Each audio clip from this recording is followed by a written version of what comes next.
I would rather have my nuts cheese. As I switched, yeah, we're live. As I switched over, though, I forgot which of my 50 scenes in OBS were right, and I was like, "What's up, everybody? This is Karak with ACG, and I'm here with Abzi for the Best Gaming Podcast number 414. No, 419. 414. Oh shit! Okay, we're still a ways away. We're still a ways away from 420. 420 would just all show up just baked as hell. Just yeah. It'd be the first time I'll ever get baked in my life. People would be like, I don't know if I can handle it. Knowing my luck, it'd be me just going, staring into space. Maybe you'll talk faster. You never know. Maybe you'll go like. Is it humanly possible? You're normal.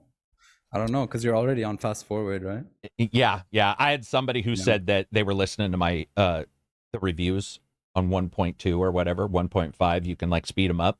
And he was like, at times it was fine, and then other times he was like, it's just speeding you up is insane, dude. If anybody does that, they're schizo, dude. I have no idea how. Or they're just, taking modafinil or whatever, limitless drugs and shit. Oh yeah.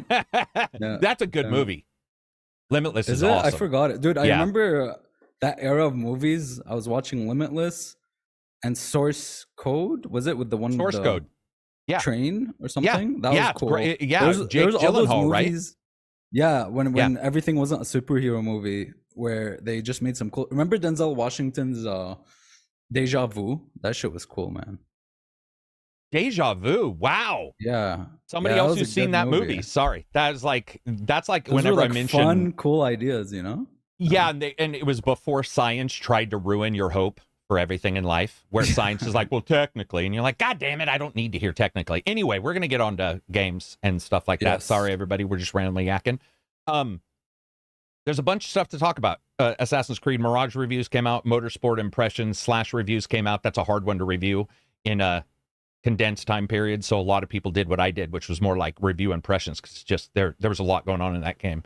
We're gonna talk about Spiderman 2 and its length of time to beat, which is a complete non-starter conversation, but we're going to start it. We'll figure out a way to make it make sense. I also want to talk about a game I am playing called Fabulous Fear Machine that is actually pretty damned cool. A very unique title. It's got some issues here and there. Well, I'll break it down here in a second after I get through. I just want to talk about some of the other stuff that we're going to cover, like Red Dead 1 got a 60 FPS patch for PlayStation, which is just, I don't know why they didn't do it for Xbox, because Xbox has backwards compat 40 or 4K 30. So I don't know why. Weird. Yeah, I don't know exactly what's going on there. Did the update push on Xbox and it wasn't there, or did the update just not push yet? Maybe the update hasn't put certification stuff. Yeah, that's actually true. I hadn't thought about that. It could be possible, and let's hope it is, because everybody should play Red Dead 1 at least once. And then I've got a bunch of questions from patrons and all that kind of stuff. You will see more reviews and videos from me. If you get a chance, anybody who asks how to help the channel, you can become a patron or a YouTube member, or just spread the word of the reviews when they go live. It helps, especially because I released 2, which was a disaster. I knew it was a bad idea, but YouTube was like, nope. One review too many, buddy. What have you been playing? October has a lot of games coming out. And some of them I wanted to play previous ones to catch up with stuff.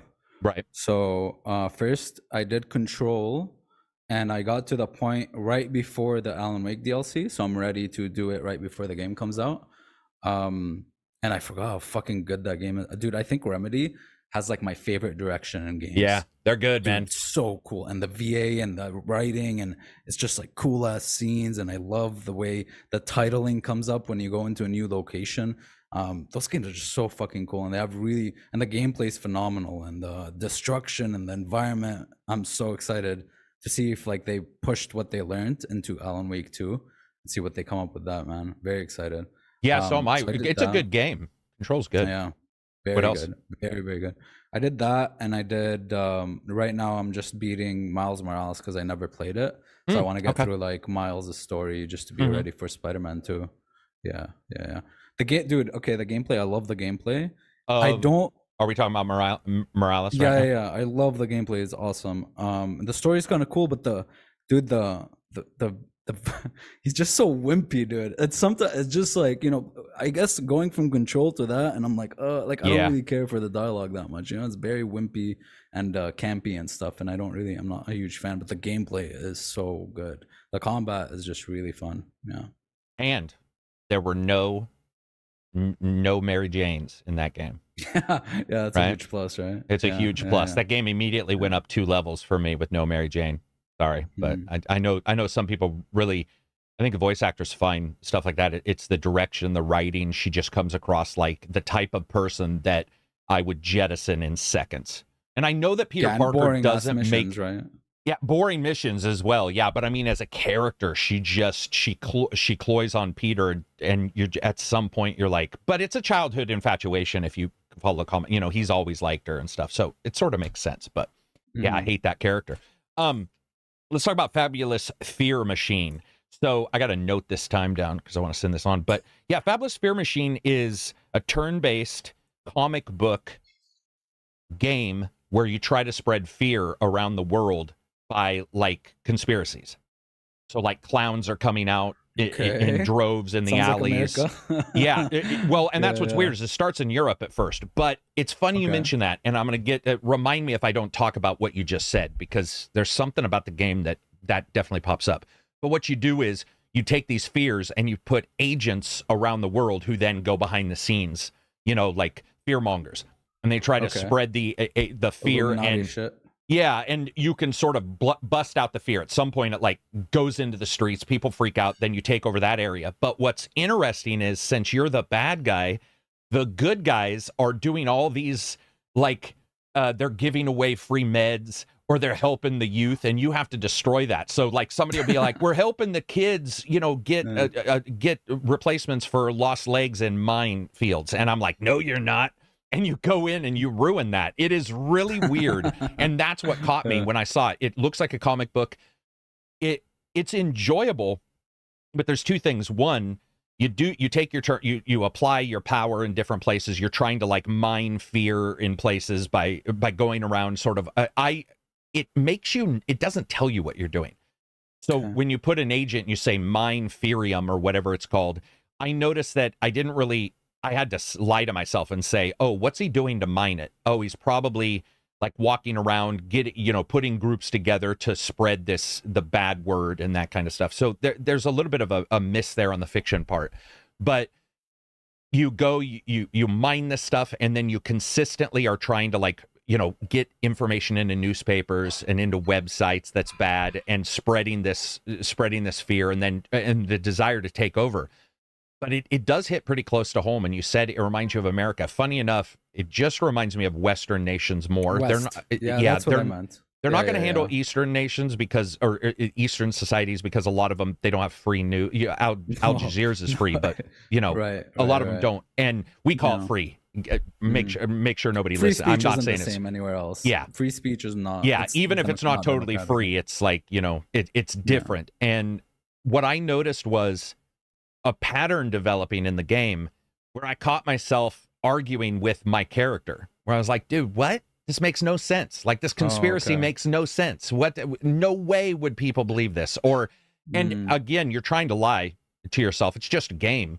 But at the same time, I caught myself going like, I wouldn't even do it this way. If I was going to do it, this is the way I would do it. And there's definitely points of that. But graphically, it looks awesome. It looks like old, maybe 1970, 1980 Technicolor style comics, where they had less colors. And it wasn't like the New 52 in DC, where it's just color splash and everything's highfalutin looking. It was more, it's more muted. The old, and the palette is a little nostalgic. But it's enjoyable. But I did notice that was one of the things I noticed, was that it was hard to understand from a narrative slant which part it was cut. Was it trying to teach you a lesson, or was it just saying this is fun? And it's weird because everybody was doing all these nice things, and you're just corrupting all the nice things. And I was like, I would have actually let that go so that they spent the money over here. And you can sort of do that. You can sort of let things happen so that you can take your influence somewhere else. But it is an odd game. And there's a lot of waiting. That's the one thing I had a problem with, is that you make your turn and then you have to hit, my turn is over, and it's doing all of its stuff. And you can fast forward it, but it's pretty slow. It's a turn-based looking down at a map strategy game. So it's and buying It's like XCOM type shit. No. Looking down at the nation. You never dive in. Oh, it's like okay, like some Crusader Kings or yeah, exactly. That's exactly. Or what is that? Europa Universalis. That Europa game, Universalis. where you're sort of you're sort of Inc. found out. Yeah, right. or Plague Inc. Yeah, that's exactly which I love, by the way. Plague Inc. is awesome. Yeah, I got addicted to it. Yeah, so did I, man. Plague Inc. I got COVID. So did I, and then later you can make all the you can download packs that are just worse. Ebola, super Ebola. But I did when I put it all together and started playing. It's enjoyable. It's just the dialogue is not weird, just a little hard to parse. What you're supposed to think. And some companies, they're not making something political at all, which is fine. It's got politics in it, but they're not like trying to push a thought process. But in this one, there were enough, dude, that I was like, is somebody trying to prove a point here? Is that exactly what's going on? I did 9/11 hoax in there, or yeah, right? No, but there's gotcha. The one that's hilarious. Was I don't know if you saw this, but for a year or two, people were reporting clowns being seen randomly on closed circuit TVs. And no lie, this was like a thing for a while. So that's one of the first cards you get is like the ability to spread clown fear, which I liked those more. And I like the slightly supernatural ones more than the real ones, because the real ones are just like, that's affecting people's lives and stuff. It wasn't as enjoyable as clowns. I was like, oh yeah, clowns. That's the way to do it. But yeah, it was an interesting game. If anybody wants to check it out, it's a cheap game. Just be aware that there's some waiting around. I liked the ideas, but it's a little bit off. Super chat from Grumble, $2 super chat. He says, I always speed you up to 1.25. Wow. You're better than me, man. I couldn't even put my own stuff up at 1.25. Moving on from there, Spider-Man 2. So I guess somebody platinumed this, or somebody did something to get it. They did it in like 25 hours and people were complaining it's too short, which I find weird because Mirage is around the same amount of time. And people were celebrating the tighter game. People are legitimately celebrating that one. Yeah. It's happening with every release. Yeah, the time stuff, the time discussion, it's just so weird. It just, you don't know what difficulty they're playing on, if they just like checklisted everything, if they use the guide, what information they have available, how they play the game, if they explore a lot, what 100%ing is. All the achievements might not encompass like all the collectibles, for example. There's just so many different variables, dude. Atomic Heart, how long to beat was at 25 hours. It took me like 50 hours. Red Dead was at like 40, 50. Dude, Starfield right now, completionist is at 90 hours. And what is completion? Is it just like all the achievements? Like, is it 1,000 planets? Did you survey every planet? Did you find every single side quest, every single NPC? Like, I don't know. I feel like I hate this whole time stuff. I feel like everybody plays at a different pace. People complain if the game is bloated. People complain if it's too short. People complain if it's too long. I don't know, man. I think good games are good games and bad games are bad games. And this like hour for money type discussion, I get why it does happen, but I feel like it's just gonna lead to nowhere, man. I don't care for it that much, honestly. Yeah, I would agree. We'll break down how my personal belief is that the war is lost and that there's great games and terrible games and everybody's lost the middle ground. But we'll get to that because I do believe that. But with this, what blows me away is, like I said, the celebration of Mirage being like 35.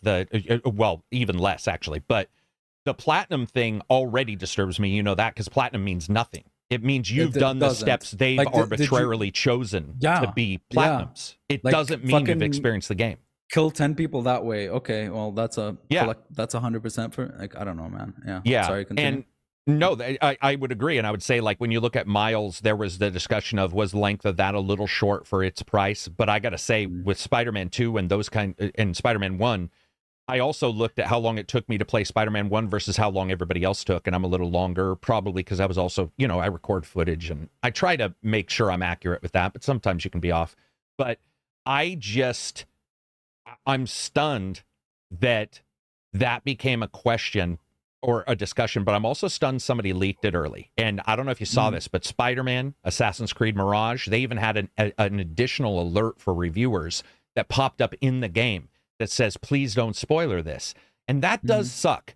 Ignoring everything else, it does suck for game makers who are like, man, we can't wait for people to enjoy this. And then somebody's like, I made it in 12.2 minutes. Yeah, I and hate you're like, oh, here we quantifying go. things too in general, man. Like, don't tell me how many chapters, don't tell me how many episodes. Just let me enjoy Yeah, that's my what you thing, said man. last podcast was you also don't like chapter but like discussion, right?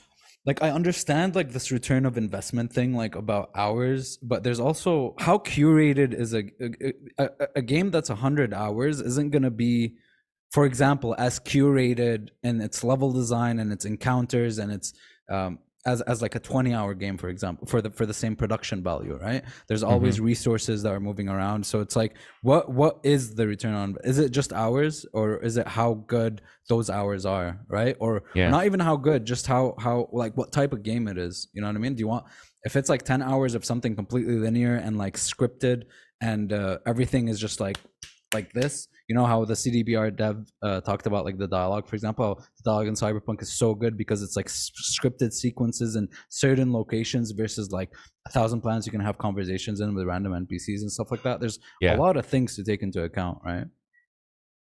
Yeah, I mean, that's, there's nothing I disagree with. I don't know, man. I feel bad for devs who release a game to reviewers or whatever, and somebody's obviously gotten it early and leaked it. And I can say this now, but a couple times I've held off on a review for a couple days because I knew a reviewer or somebody was going to leak something, and I didn't want to be on that possibility list. And it's happened 3 times now, where I look at the game and I'm like, I'm going to delay jumping into this game and accepting the code for 1 day. And I usually wait 1 or 2 days after everybody gets the code, and boom, you start seeing leaks, and I'm like, ha ha ha! We can just go back and check and make sure that it wasn't. Not that people would think I would do that, but it's like you just get reviewers. It's obvious. It's obvious that it's reviewers, like for a lot of this. Not every one of them, because some are street date. You got Witcher 3, I think, early. I got Zelda right off the street. You know, so you can get those things. But at the same time, you see the leaks, and I do feel bad for the devs who are like, seriously, we're gonna have this discussion. It's like, what if this is 25 of the greatest hours in the world? I'm not saying it is, but it's just, it's an odd discussion. I think time comes into it, but the quality of the time definitely matters. Did you see CDPR's dev defend Starfield and people got mad at him? Yeah, that's what I was referencing. Yeah, I thought you were. Still got mad at him. Oh, people were like, you don't know your job, and it's like, well, it's just mind-blowing to me, man. Well, he is the guy. I mean, admittedly, I called him out on stupid stuff too, but it's like he did explain quite easily why Baldur's Gate looks one way, Starfield looks one way, and Cyberpunk looks one way. And technically, Cyberpunk took 3 years to look that way or get It's so easy to have a boogeyman, and for a while, Creation Engine was a boogeyman ever since Fallout 76. That's just so easy to like blame everything on the fucking engine. That is true. There is a boogeyman. They're using this engine. Look at this. There is a boogeyman. That is for sure. Super chat. Let's go with Hush Al Ghul. $5. I don't understand people. As a father of 2, a 30-hour game takes me 2 weeks to beat. Well, everybody has different times. I mean, I get that, but I bet you anything it'll take me like 60 hours. Dude, I take my time, man. You know me, I'm very slow. It's just, it all depends on the person. What difficulty? Maybe they're playing on easy and just rushing achievements, right? I would assume, I mean, I don't know, because I just don't do achievements. I hate them. I play organically. So it's like, even when I review, I'm like, I didn't really like this. I hate checklist shit. I hate even, and internally, I'll get a checklist from a company when they'll be like, hey, these are some things you should know. And I can guarantee you, I get all my video done before I ever check that, because that to me is the first step in describing something that is inefficient to the viewer, because they're like, how did he know this or that? And it's like, well, we were told. You know, did I just spit out my mint? I did spit out my last mint. I didn't catch that. That was fast. But it's I don't know, man. It's unfortunate, because I think Spiderman, of all the games, it is probably AAA in quality. You know, that kind of stuff. There's a lot of things I care about. That's not one of them. Xbox fanboys hating on this poor game, Insomniac. Yeah, no, it's definitely, I saw some Sony fans doing it as well. In fact, I think the first one I saw was a Sony fan. But I say Sony fan, they just had Sony in their profile. You never know on Twitter what somebody really is. I mean, you get that thing where somebody's like, I have all the consoles, so therefore I'm completely, devoid of any kind of favoritism. It's like, yeah, whatever. You're definitely not. Cheese Nacho Man, $10 super chat. Thank you very much. Just want to say love you guys. Keep up the good work. Appreciate that, man. Very much so. What on the COD games? What's the average length of a COD campaign? It's about 8 to 12, right? 5 hours. Is it 5? Oh, okay. Yeah. It could be Right? shorter. I thought maybe the older ones were longer in my head, but I think all of them are around like 5 to 8, maybe 4 to 8. Oh, gotcha. Damn, Let's son. Be safe. Let's Really? say 4 to 8. Okay. Yeah. Well, that's definitely not what I expected. I was thinking, but for the new one, maybe it's longer because they did announce like this new stuff they're doing. The open mission structure. The only reason I was guessing is I know a lot of people just play COD for the campaign and love it as a 8-hour action movie. You know, where it's just like, let's just jump in and go nuts. And Aries says, I prefer shorter games that know when to end. Yeah, some games don't know when to end. That is for sure. Where you'll be playing a game and you'll be like, dude, seriously, Lord of the Rings, as we joke about all the time. It's like, let's move on, man. You're done. Like, it's okay. It's okay also, to end this. Some games, dude, okay, they have a pretty good, main story. You can finish it in like 20, 30 hours. But for some reason, all the side stuff people put in their games, people see it as required stuff, right? Yeah, so people true. go like, oh shit, this game is super long. But it's like, oh, it's because there's enough out there that you can play for as long as you want and then just like beat it, right? There's that type of stuff to consider. Depending on how it's structured, obviously. I think with Spiderman, Quantum Break was this way. Alan Wake is probably going to be this way, where they're going to be in the middle to shorter time frames. Yeah, 15 to 20 hours. And to me, I consider the side stuff in a lot of games, what would the term be? Interesting until it's not. So when I'm playing an Assassin's Creed, if the side stuff is interesting, man, I'll spend 50 fucking hours in there.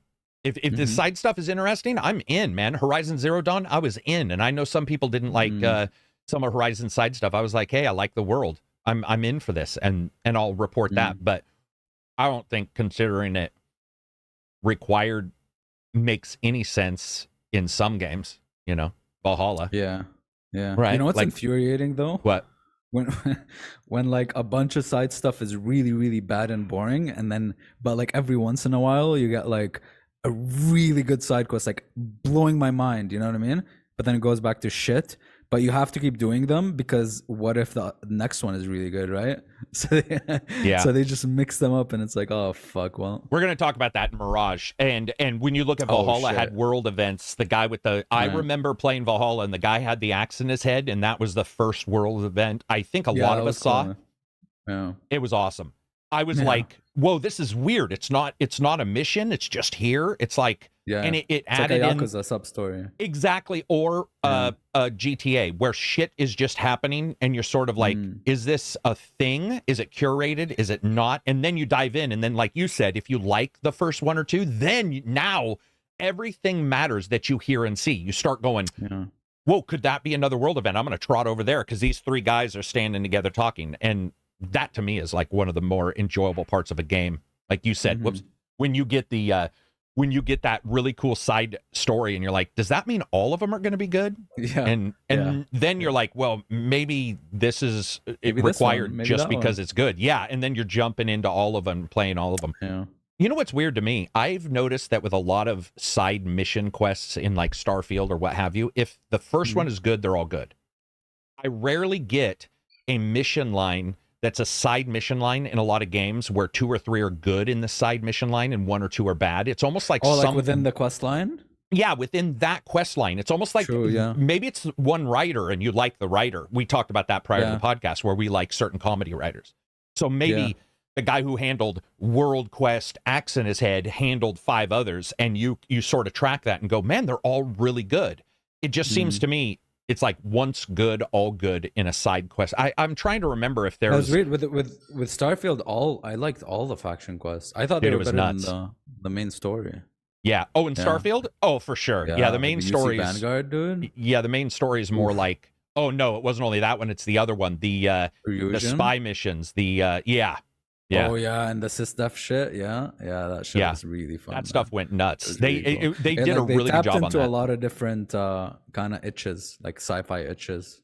You know what I mean? Yeah, they sort of spread their wings on like what they could offer because they were able to. You could do Wild West in what is it, Aquila. Cowboys. Yeah, you do cowboy stuff, like, almost like if somebody corporate espionage and shit. Yeah, corporate espionage. There were a couple in there, and then of course Crimson Fleet, if you just want to be a bad guy, which everybody does. Let's look at some super chats. What's up, Gaming Addict? $5 super chat. I agree. I don't like when they tie the last mission on side missions and force you to do all of them in the final part of the game, like Shadow of War. Yeah, some games have been doing that, where I have noticed that, like, you'll get near the end and it'll be like, you need to do this first. And dude, remember, well, Final Fantasy 16 didn't force you, but dude, you do like the mission before the last, and then boom, 15 new side quests. And you're like, what the fuck? But what's weird about that one in FF16 is that those side quests were way better than some of the main quests that were so dull. And it's just so weird how that, like, the pacing, man. Pacing is a huge issue in a lot of games, for sure. And especially when the game is a non-linear narrative, then the pacing is up to you almost. And then it can... That's why making a game would be so difficult, because you're sitting there going, well, I've got this pacing. I want like a movie where it's like climax, drop off, blah, blah, blah. And, curated. But but then the person goes off. We talk about it in Skyrim when they're like, you're the savior of the universe. Go bake bread for 5 hours. And you're just baking bread going, I'll save that kid from dysentery later. I'm over here baking bread. And how in fact, wasn't it Original Sin that messed with that, where the kid is dying, and if you don't save him right away, they're like, you took too long. Like, Original Sin? I think it was Divinity Original Sin, where they had a quest in there. I think it was one where they had a quest where if you didn't save the kid, they had sometimes quests. Yeah, they had a couple, and I like that, where they played with you. They were like, we need you to save him, and you're like, I'll get to it. And well, kid's dead. Dude, must designing not like a non-linear strong story must be just fucking a nightmare. Terrifying. I don't know. I think Red Dead 2 did it really, really well. I don't know how Red Dead 2's pacing was very, very interesting, because as your character developed, you as a gamer kind of developed as well. Like, you would, for me personally, and I think a lot of others, I engaged in a lot more like robbery and stuff like that early on in the game. Right. And then as the character developed, I became more and more of a good guy. But I didn't realize until after the game, where I was like, oh shit, I didn't realize that I was kind of moving on like with the characters. Do you think that's because it is, but do you also think it's because the muse is on you being robbers, where in Starfield you can be anything? So like Red Dead was like, you guys are robbers, barons, thieves, and trying to maybe fight out of it, but you're already in the fiction of that, where with Starfield, it's more of an open book, and it's like you can... Yeah, it's more sandboxing that way. Yeah. It's not like you're a robber or a good guy. It's more of like you go... Like, I mean, I spent like 2 hours just being a factory worker to smuggle drugs, you know what I mean? So, it's very hard to make like a conducive... I don't know how you do that with something like Starfield, honestly. Yeah, I would say, I think they did the best that they could with a space game. The same thing happened with No Man's Sky, where it's more just like explore, and then you make your own stories as you go. Where Red Dead is like Red Dead 1 and 2, they lodge you in right at the starting. That's why they're good at making games too, though. They know how to lodge you in so that you just buy off, even with 3 protagonists in GTA 5. And speaking of games and length, I mean, dude, people have 5,000 hours in GTA 5. You know, some people played, I know a friend who played GTA 5 start to finish, just main missions, done with game. You know, so what is that, 25 hours maybe? I don't know what it is for just the main, but they just did the main. They were done. They were happy. They were like, worth my 60. Love the games, $5 super chat. Sick AF today. I'm glad I could catch a stream. I don't know why, but the white character outlines bug me in Mirage like the powers do. I'm assuming you mean when you're in stealth and they do the alert. And let's talk about Mirage. Can you turn that off in the UI? Because Ubisoft lets you can turn almost everything off in the UI. I turned the UI off. I don't know if I turned that off. I don't know if it's there, but you know what is there, dude? Walking speed. What do you mean? Oh, yeah. Walking speed. Like, so when somebody's talking to you, and they're walking to a quest, you can choose walking speed and turn it up, so you no longer walk slower or faster. You can line it up to the exact speed the NPC is. Like on keyboard and mouse, you mean? On anything. There's an option that just says walking speed. And, controller, you can always piddle, but what this does is it adjusts the max walk speed, and you can turn it up or down, and so you can sort of finagle it so that it feels more cinematic when you're walking with a character in Mirage. So they're walking, and you're walking, and you're like, oh, okay. And I noticed with the horses, there might be a bit more of a path matching, because when I sped up with the horses and got into the group and then just went normal speed, he stuck with them, or camels, but you stuck with them. But let's talk about Mirage. So I think it's at 78, 76 up there around meta. But it is weird with Mirage. Man, this is exactly what I worried about. So I liked the game enough. I think Uplay is a good place to get it if you can, $15. But if you want to spend 50 because it's $10 off, if you're a big Assassin's Creed fan and you like Basim and you like Assassins, it's fine, but it is built on the bones, dude, of Valhalla. The first time you try to go through a group, it's like a bully kid saying, "You can't see me, I'm a ninja," and pushing everybody. It's the weirdest thing. You're like, I'm a ninja, I'm an assassin, and the first time you try to work through a group, you're like, oh, brr, brr, and you're just bullying through everybody. It's got the Valhalla crunch to it. Like we all knew that was pretty much going to happen. I mean, it was a DLC. Yeah, when I saw the gameplay, I was like, I thought they were gonna change more from the fundamental kind of animation wise and stuff like that. But yeah, they didn't. So. Yeah. Instead, what they did was tuned him down, so he certainly is not dude. If you go into a battle with a bunch of guys, there's just a really high chance you're gonna get smoked. That's good. Yeah, I like that. Yeah, you have to really go up in level, and then you can do better, but none of the skills are really about you being a badass when 5 people are trying to poke you with swords. Most of them are like how to run away or how to find a way to get in there without getting 5 people using gadgets, tools, stuff like that too. Yep. Yeah. I like that. So cool. I read a lot of the reviews. There were some really good reviews. Like I said in the Twitter, one thing I don't believe in is regurgitating review scores and the outlets, because I think that's unfair. I don't want to pull like a view from a GameSpot or pull a view from even IGN, any of those guys, because it doesn't make sense. I hate that when people are like, here's all the reviews, here's a round table. And you're like, dude, seriously, you just stopped everybody from looking at half of these sites. So go check them out. But what I did see was basically the exact same positives and complaints. The positives were the assassination parts were fun, and you got a couple cool moves that are awesome. If you like Basim, he's in there, and you get to see a pretty cool story where or not pretty cool, but it's cool to see him start out and know where he finishes in Valhalla, because he's in Valhalla. So you're like, I know where he's going to end up. How did he get there? And that's all great. But yeah, it's built straight up, man. It's built straight up on everything about Valhalla, even the circle strafe when you're fighting somebody, the lock on, all that kind of stuff. On the other hand, compression in the audio, or nope, that's not there. At least it did not show up in mine. That was the first thing I checked, and I did not hear. It may not be perfect. I don't think it's probably Call of Duty level, but there is not the thing that happened in Valhalla where, especially when you're walking around and there's a lot of environmentals, you almost hear the compression, like a. But remember, that was a mistake. Ubisoft had stated it was recorded incorrectly for Valhalla, and I do not believe it's the same, or they cleaned it up a bit, but it is better than Valhalla for sure. That's good. But moving around, dude, Baghdad's pretty sweet. This massive city to like move around, crawl around. There's all kinds of different shortcuts you can do. You also get these merchant tokens, or not merchant tokens, but they're tokens, and you can pay different groups to do stuff for you, like musicians to play music loudly so the guards come to them and tell them to shut up. You can hire merchants to walk you through places you're not supposed to be. You can hire mercenaries to go attack them. So there's this weird social system that sort of plays out where if you do missions for them, you get the tokens. And if you get the tokens, you can also even lower the price of a store by giving them so you're sort of saying, this is a chit that, this is like something I've done for you guys. Can you drop your price by 10%? Which I actually pretty much liked. I thought all that worked really well.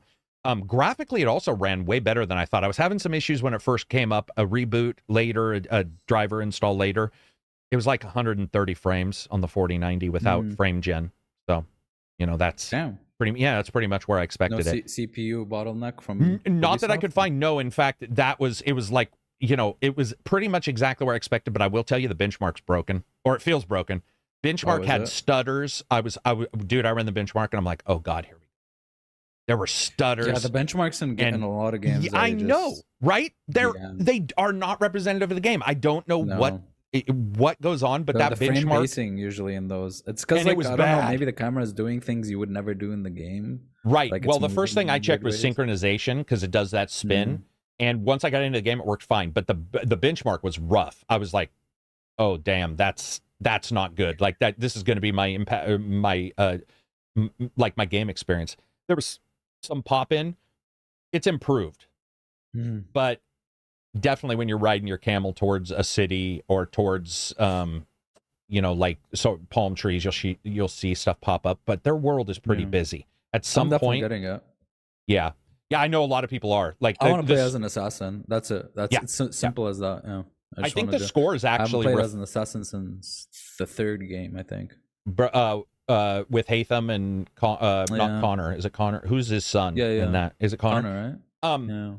Yeah. I mean, dude, that's why I'm sort of done with this. Like, you should not get this game, blah blah blah, and you're just you're reading it or watching it, going like, really? That's for there's not much more to say on that, because it just seems to me that for this game, $10 off or Uplay, it's definitely worth it for fans of a particular type. Which is what I said at the end. I was like, fans of if you want it to change everything, it's not going to, because it's built on Valhalla. But I don't know about you. Also, it's a bad time for them to release.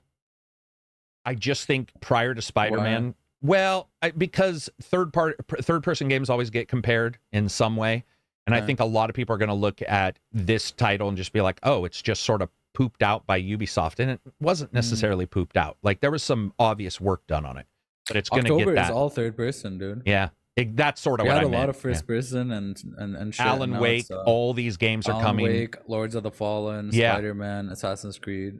Yeah, and it's easy to compare them because it's the viewpoint's the same. You're like, okay, the viewpoint is like third person, so we're going to compare it. But yeah, Mirage also has what's her name? The Middle Eastern actress in Expanse. I forgot her name. Can I play in Arabic?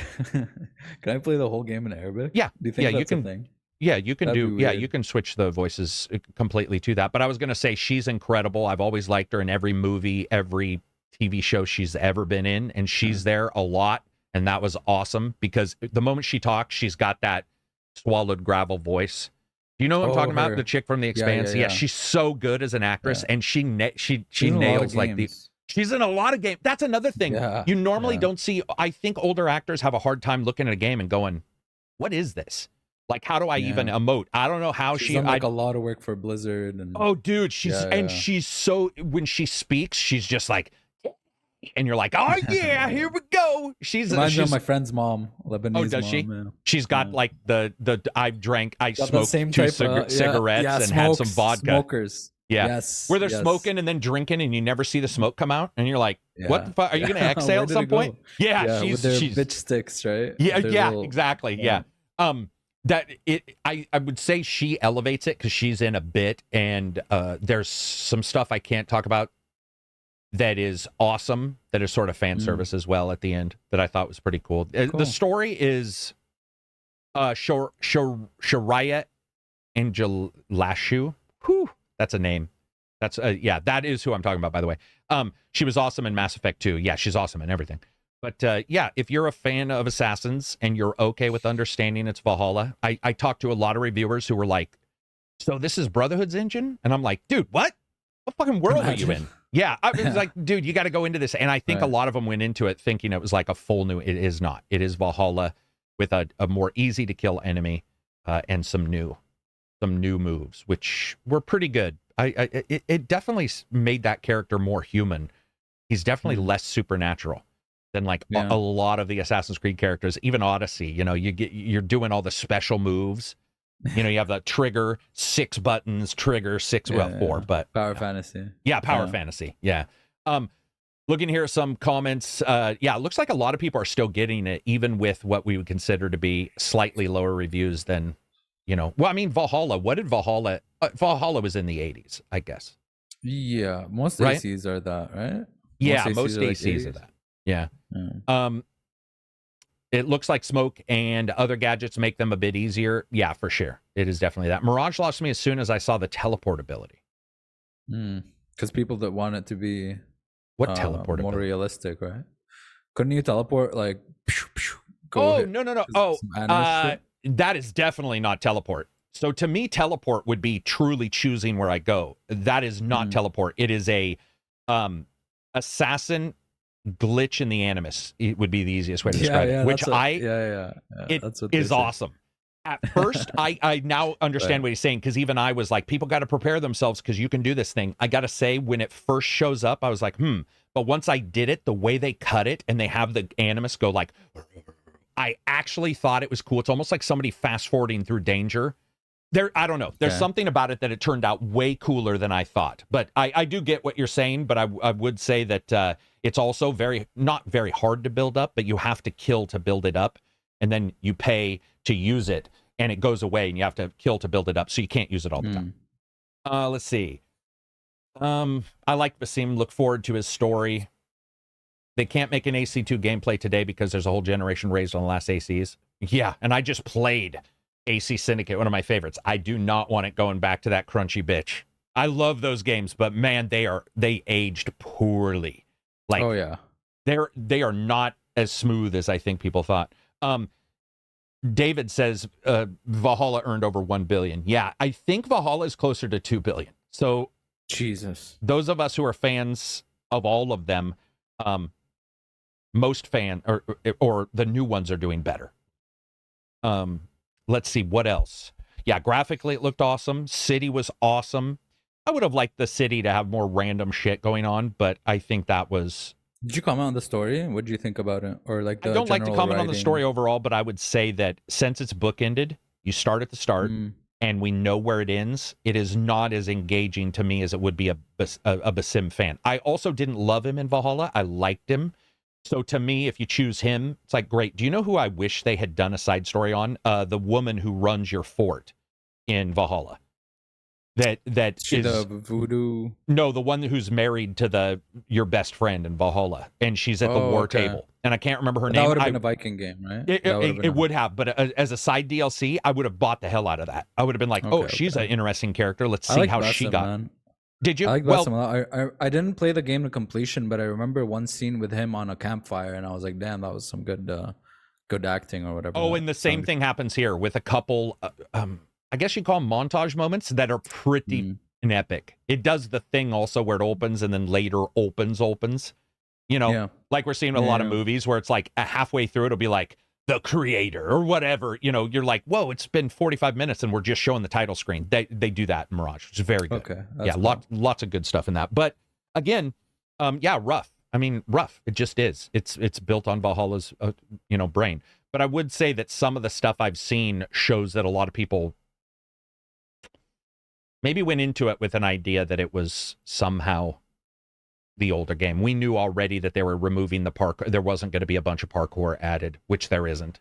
It's basic parkour. It's just like, it's just that you're in a town instead of the wilderness, right? Yeah, and what's even crazy about that is the outskirts are pretty fucking cool. So if you decide you want to go to the outskirts and jump on a horse, there's some quests and there's world events, by the way. So that's what I wanted to bring up. There are world events just like the world events that occur in Valhalla, and I love them. They were some of the most enjoyable. There's one that happens that you have to do like a mini investigation. Also, all the missions are based on the investigation motif.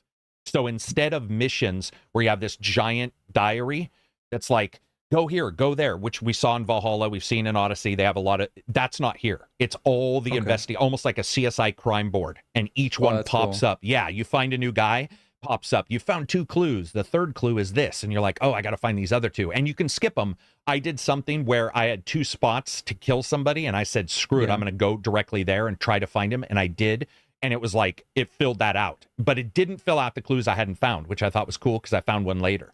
And so you can sort of find more clues to a guy you've already killed and a plot point you've already gone through. The investigation part was one of my favorites. Yeah, I heard you say that. Yeah, for that kind of thing. Then Forza. So, dude, Forza Motorsports getting, like, it's got good reviews. What the fuck's happening? It's just gotten annihilated, man. It's not annihilated. It's that even the good scores are bringing up that. So, first of all, it's not Forza Horizon, and the comparisons are sort of weird there. Forza Horizon is more along the lines of, like, happy, joy. Yeah, going crazy and nuts and rip snorting kind of stuff. This is like career mode, You are a driver. But I got to tell you, man, what a shit career mode that game's got, man. It's terrible. Oh, no. Yeah. The game racing and stuff is fine because Dude, you get in there and you have to level up your car, which means the first 4 or 5 levels of every car is rims and wheels. That's all you can You cannot upgrade anything else. Why wouldn't it just be like like how much money you got? You just buy. I don't know, because why is leveling in like every game now? Even in racing, every game, just money. I have money. I buy the fucking part for my vehicle. Why? Games don't always have to have the same exact progression systems, dude. God. And why damn. experience on a car when 2 cars of the same type both require their own experience? So if I have a Ford Focus and then buy another Ford Focus, I have to level up the second Ford Focus. It's like, what? Wait, why would you buy another Ford Focus? Because you might want a different setup for a different style of races.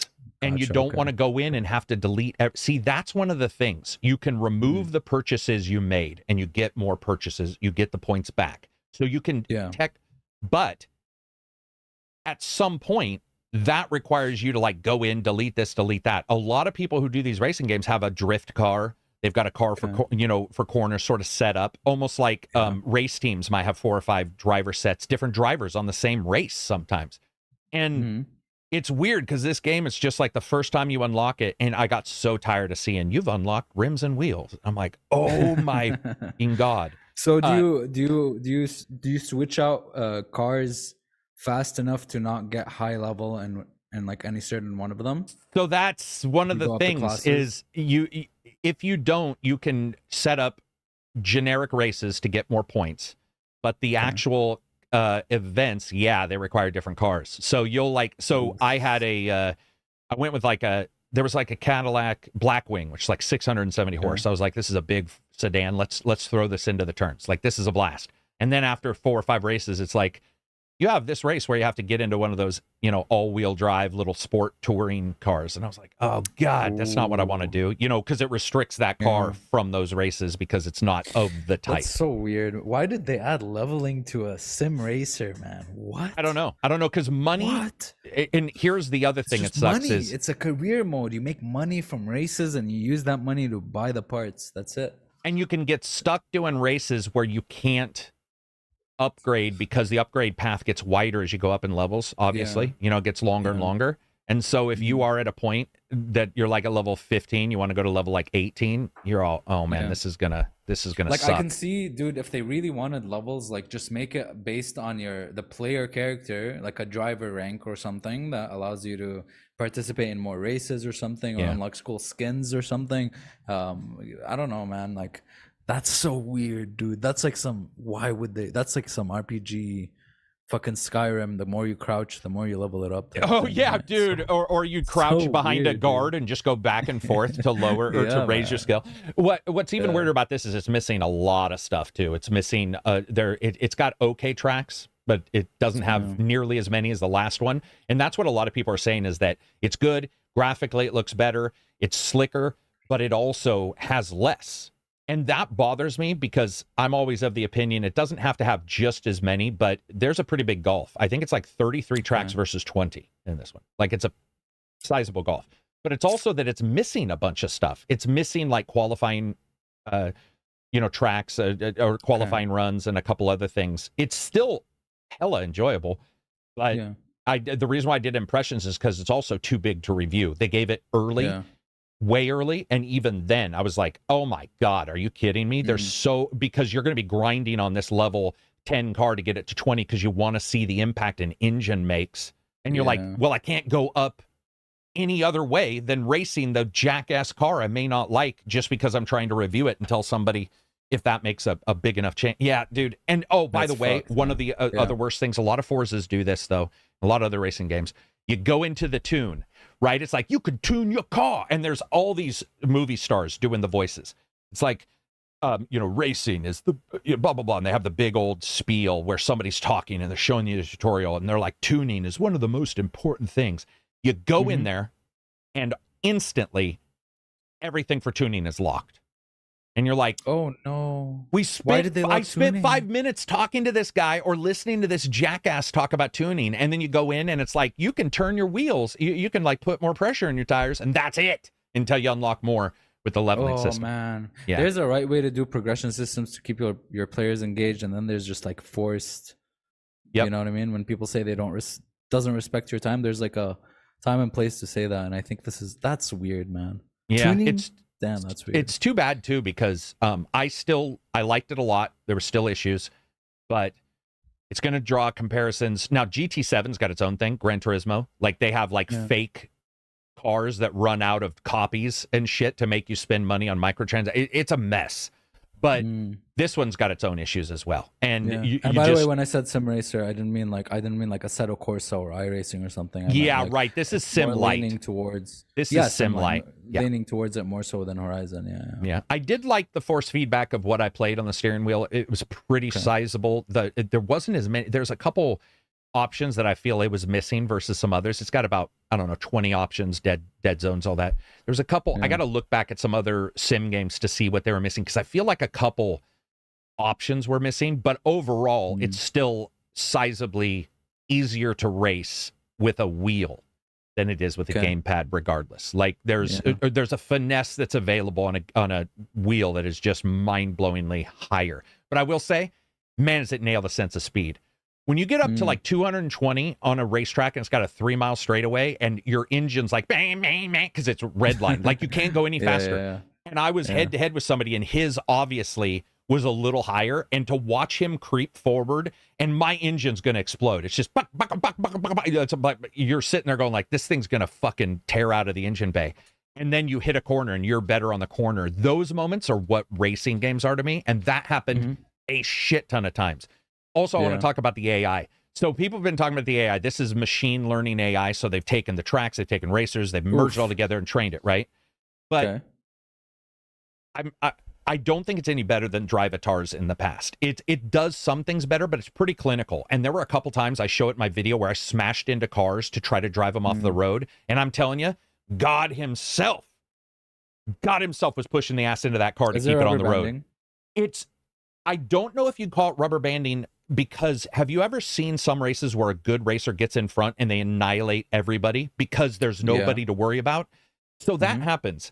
But I was able to catch I saw some people saying they couldn't catch the lead. And even on the hardest, I mean, let's be honest, on the hardest, you are racing machine learning that is, trying to mimic Andretti or some insane racer that's just, it's unbelievable. But I don't think there's rubber banding when you're in front. That never happened. Rubber banding when they go out in the lead can happen, or it feels like it might happen. And I saw people saying, oh, it's for sure there. I'm not going to instantly say it's for sure there because I haven't seen the behind the scenes of it. But I was able to catch everybody. So I will say, online at all, or? Yeah, a little bit. They had specific sections blocked out for online, which is typical where they're trying to get the servers. They sort of funnel you in. That all worked. And there's some awesome online modes. So the online part is great for the people who want to race and upgrade their car. See, that's the problem, is everything's tied to that career mode. Like everything. And so you can level up from career mode and then use that levels in those cars. You go into multi and stuff like that. Yeah. So there's some overlap from what I've seen. Online career on its own could have been cool. But the leveling thing should have not been a thing. I'm sorry. That should have not been a thing. Yeah. Right. Yeah. And it could also remove it, and I just didn't notice that because a lot of my cars I was bouncing as a reviewer. I was like, I want to see what the bug feels like. Bug versus, the Cadillac versus some Ferrari. But so they may do more. I liked what I saw online, actually. I think that's probably one of the better parts. I just don't like the career mode at all. I hate it. I said in the review something along the lines of, I don't like it if don't like means absolutely hate with a fiery passion. Because isn't that the foundation of the whole game? Like everything's tied to it. So when you just the free rides aren't tied to it, and you get points for the free. You can level up, but you're still leveling up. I don't know why I just said that. Yeah, it's connected. Like the leveling up is connected to everything, regardless of anything you were doing ever in the game. Yeah. So that was the problem I had. But on the other hand, dude, there were times where nighttime I threw thunder, lightning, heavy rainstorms, fog, 25 racers, and that thing doesn't really have a right to look that good at times. Like that was one thing I noticed. I did 60 FPS dynamic resolution. I think what it is ray tracing.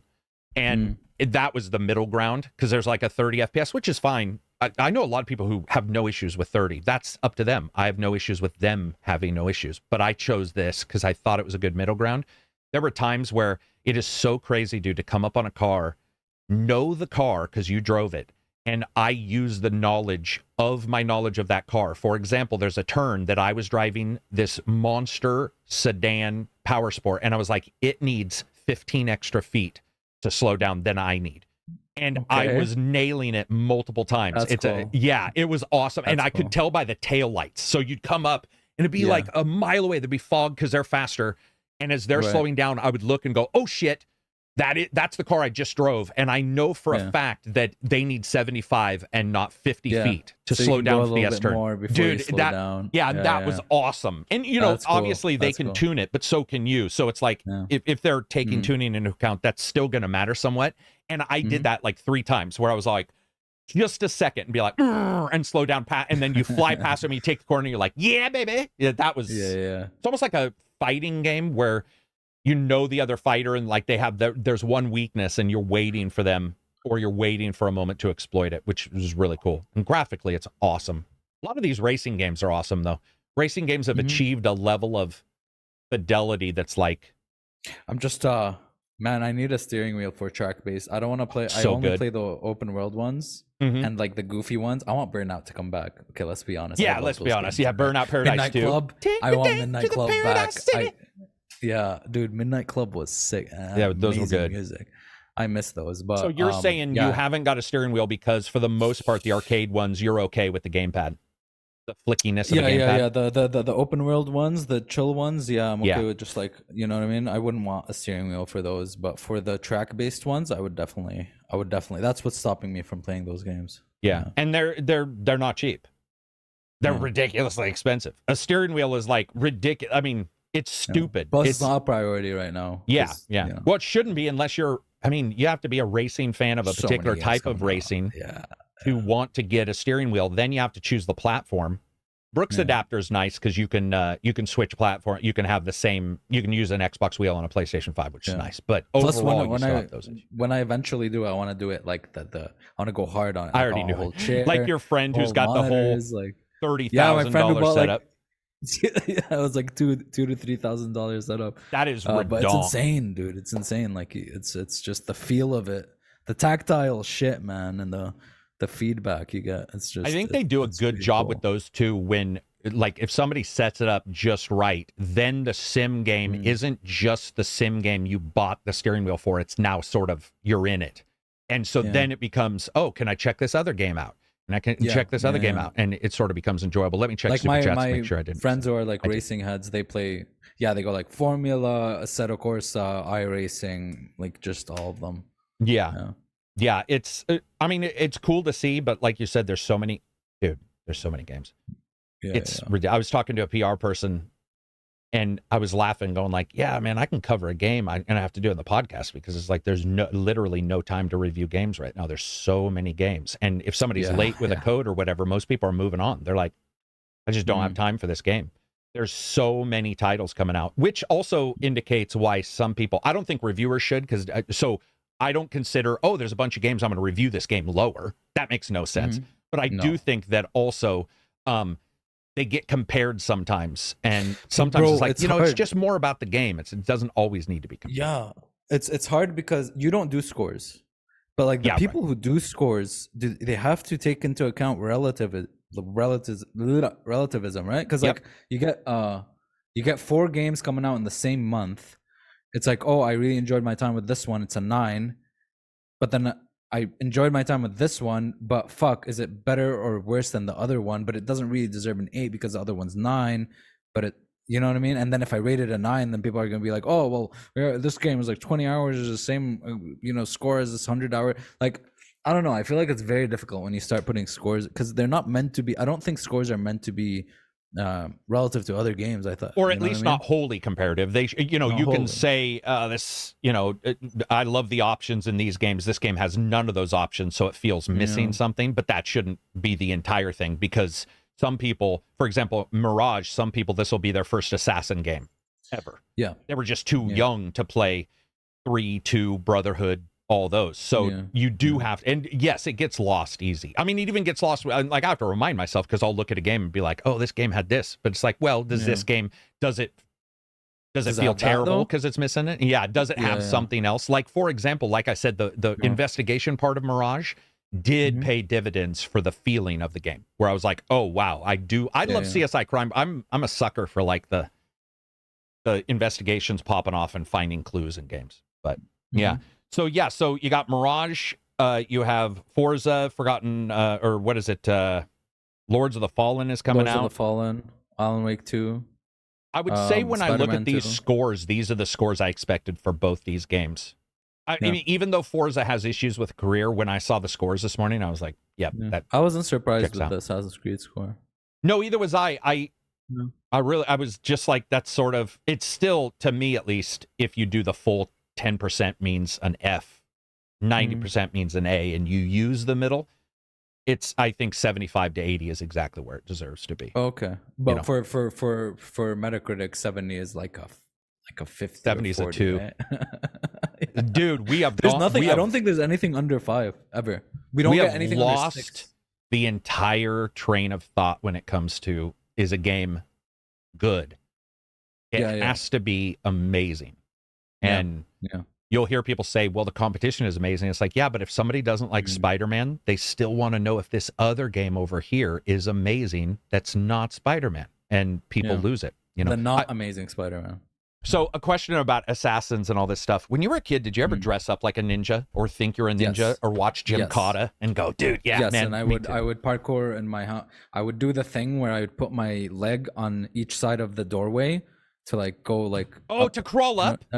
Crawl up and do all that shit. I loved being ninja stuff. I just love, dude, even this is gonna sound a little bit weird, but like when COVID started happening, I was like, fuck man, I always wanted like an excuse to wear like a cool fucking mask and shit, you know? So I was always into like the ninja stuff, you know what I mean? Like, yeah, for sure. Dude, the ACG masks sold pretty well during that. Like I made some masks with like the design. People were bought them. Yeah. Gotta make my buck on people's sickness. Just joking, anybody. But I definitely did. I even had my mom make me a ninja mask. Like she said, because she was excellent at sewing. I was like, make me a ninja mask. I'd be out there, by the way, with like normal clothes and a ninja mask, but it didn't matter. You were a ninja. The mask is what mattered with ninjas, by the way. It didn't matter anything else. Like you could be in blue jeans, but if you had the ninja mask, it was like, I am for sure a ninja. I can do incredible things right now. Yeah. I had Power Ranger. I had like Power Ranger costumes as a kid. So I would wear like the black one, but without the helmet, and just put a mask, and it's like, yo, I'm ninja mode now. Yeah, it's weird because the eyes are the only thing showing in a ninja mask, but in porn, they blur only the eyes. And I've always wondered which works better for the disguise. Because I think eyes are a good, what do you call it, people? Tell. They're a huge tell, right? Like if you look, you can sort of see the shape of the face. Like how many times have you seen a movie where a robber's got like the bandana and you're like, dude, I know that's you. I know that's, but the eyes are there is something definitive about everybody's eyes, and it does seem to change even more. But yeah, when I grew up, man, it was Jim Cotta, American Ninja, the ninja movies. I bought a katana. I bought a katana samurai, but I bought a katana, bought a ninja too, which is the ninja sword, the straight sword. I love those. I wanted to be a ninja so bad. I don't know what I was going to do. Like if I grew up to be a ninja, what would I do?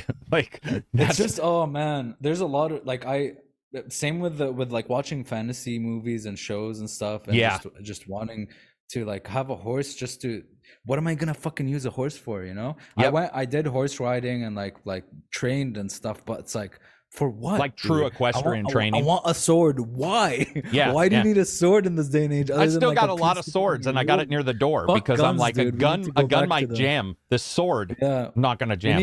We need the mutually assured destruction to happen in World War III, so we can go back to clubs swords and ninjas and horses. And oh man, we would die so fast, but fuck, that would be cool. Yeah, when I like that was the biggest throwing stars, as somebody said. Yeah, man, I remember buying I would practice a lot. Like that was in college though. We were doing throwing knives first. I would do a lot of throwing knives. I got really good at it, and then I went to my cousin's house and he had stars, and I was like, oh shit, fuck yeah, I wanna throw stars now. And I was always like, oh well, if a blade has just one tip for a knife, but this shuriken's got fucking 4, it's easier to land.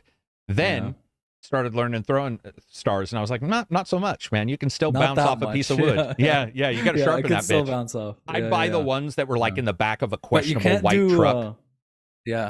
What were we saying? You No, can't sorry, do what? I cut you off. Oh no, that was it. I would- was just bought some questionable ninja stars. I was just accustomed to throwing the knife because you have to throw it like this, right? Yeah. The knives. So I never threw I threw them like this, but like it wasn't like as slick as like throwing 3 at once and just going like, Right. You know what I mean? So I had to like really focus on one. And Do you know what turned me on to throwing knives when I got older was Bodyguard with Kevin Costner. Because he's testing. Okay. If you watch this movie, it's hilarious. He's in his backyard and a guy's hiring him to be a bodyguard, and he's missing on purpose with the knives.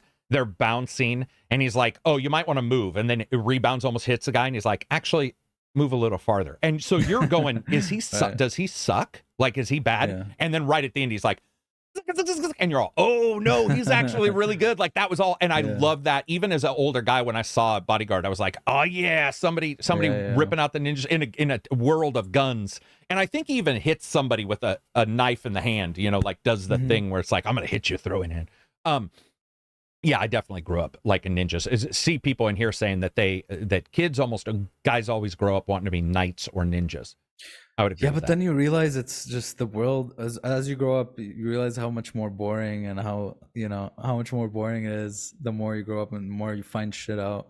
Like I had like crazy wild stuff that I'm like, I'm 100% for sure gonna invent this like crazy Doc Ock thing or just like sometimes you think about stuff and you believe it so much as a kid that you believe it's true. I remember there was a time when I was, I think, like 6 or 7 years old or 8 or something. And then my parents' friends would ask me, like, "Do you have a girlfriend?" and stuff. And I'd be like, I have 8 girlfriends. And then I would go to bed and I would believe that. Like, I would just be like, "Oh, yeah, I do." Like, I would believe it. It's like, The Power of Positive Thinking by Abzi. They go to Check another out school. episode 1. Yeah, they go to another school. Oh, man. That's the shit right there. I ended up my senior and sophomore year dating somebody from another school, and nobody believed me until like they saw us out. You actually were. Yeah, I actually was, and but it wasn't. It definitely is a thing where you're like, oh, they go to another school. They're summer camp. It's a summer camp fling for people who went to summer camp. I never did, but you'd hear that all the time. Kissed a girl at summer camp. It's like, dude, you went to an all guys summer camp. Like you did not, unless it's one of the teachers, and then you're in deep shit. Moving on from there, I also want to talk about, this is a question that popped up randomly on Twitter. Well, it didn't pop up randomly. It popped up in my head randomly, but it was for a specific game. Is there a game that ever seems like it was made for you graphically, where when you see it, you're like, this game is every culmination of what I wanted? And mine is Myth Force. Graphically? The cartoon game that came out recently. Myth Force. It looks like 1980s Transformers cartoons, but it's a 4-person dungeon crawler with like the old He-Man graphics. It was made for me. Like every single thing about it, just graphically. Is there a game, and it could be like Mass Effect? It's weird because I appreciate a lot of different styles, a lot of different art styles. I like. But is there a game that you've ever played and been like, I don't know how to describe it. Shit. This is my shit. But it can't be. I mean, if I say Red Dead, that's just stupid because it looks good for everybody, right? I think some people didn't like the animation and didn't like the hyper real. I mean, I don't see anything taken into account. Yeah, like if it was, then it's Red Dead because for me, I've said this multiple times before, but as a kid, like growing up, like seeing where gaming is going, the biggest thing on my mind was like, oh, one day when you're looting stuff off the ground or picking stuff up, your character goes down and picks it up. Yeah, that was like the height of where I wanted games to go, where I was like, fuck, I want to see every animation, every detail. I want it all to play out. And Red Dead came out, and I was like, yeah, that one is for sure with the slow burn and everything. Yeah, that one's like for me. Yeah, for sure. cutting up the creatures you shoot and stuff. And just there was a lot going on in that game. Yeah. It was crazy. Some people are saying Dragon Age Origins, Persona 5. I can see why I think, especially certain fans of anime, Persona 5. Oh, Alan Queen says AC6. That's interesting. I thought he meant Ace Combat for a second, but I think he means Armored Core. Armored Core, yeah. Arrested Development 6. Is that what you're going to say? I heard you say Arrested. I always get them mixed up. Then I like that. It's like dystopian and techy, like corporate at the same time. Dystopian type. Yeah. Mercenaries, paid to just go blow shit up. Dragon Quest, Sea of Stars. I don't know that one. That's the new one that came out last month that got really, really good reviews. It's the JRPG Paper Mario one, kind of. The Turd says the comic art style of Dawn of the Monsters. Dawn of the That's another one I Monsters. don't know. Mm. For me, I wanted hair Guilty to be Gear good. Strive is good. It's a good one. Guilty Gear Love Strive. the art style there. That's Yeah, the 2D, it's right? fun. 2D fighter. Yeah, and it's just like the animations feel so good. Yeah. Another one for me is Deadly Tower of Monsters because they film it, they play it off like it's Muppets, like World Police and Sci-Fi with Flash Gordon. And the first time I saw it, I was in love. Like, oh my god, this is the greatest. Borderlands 2 when it came out. Steven says that's interesting. Borderlands. I know a lot of people who liked. Well, I don't know about you, but I believe Borderlands 1 was too lean looking. Like too drab, right? Too drab, yeah, and then 2 sort of upped it and put some debris. Do you remember when Borderlands was gonna look real? Do you remember when Borderlands, before they put the comic filter on there, was gonna be like a somewhat realistic without cell shading? Yeah, and that's a rough look, man. That sold itself on the cell shading, like everything about it. It did, but as a kid, I was a huge Fallout head.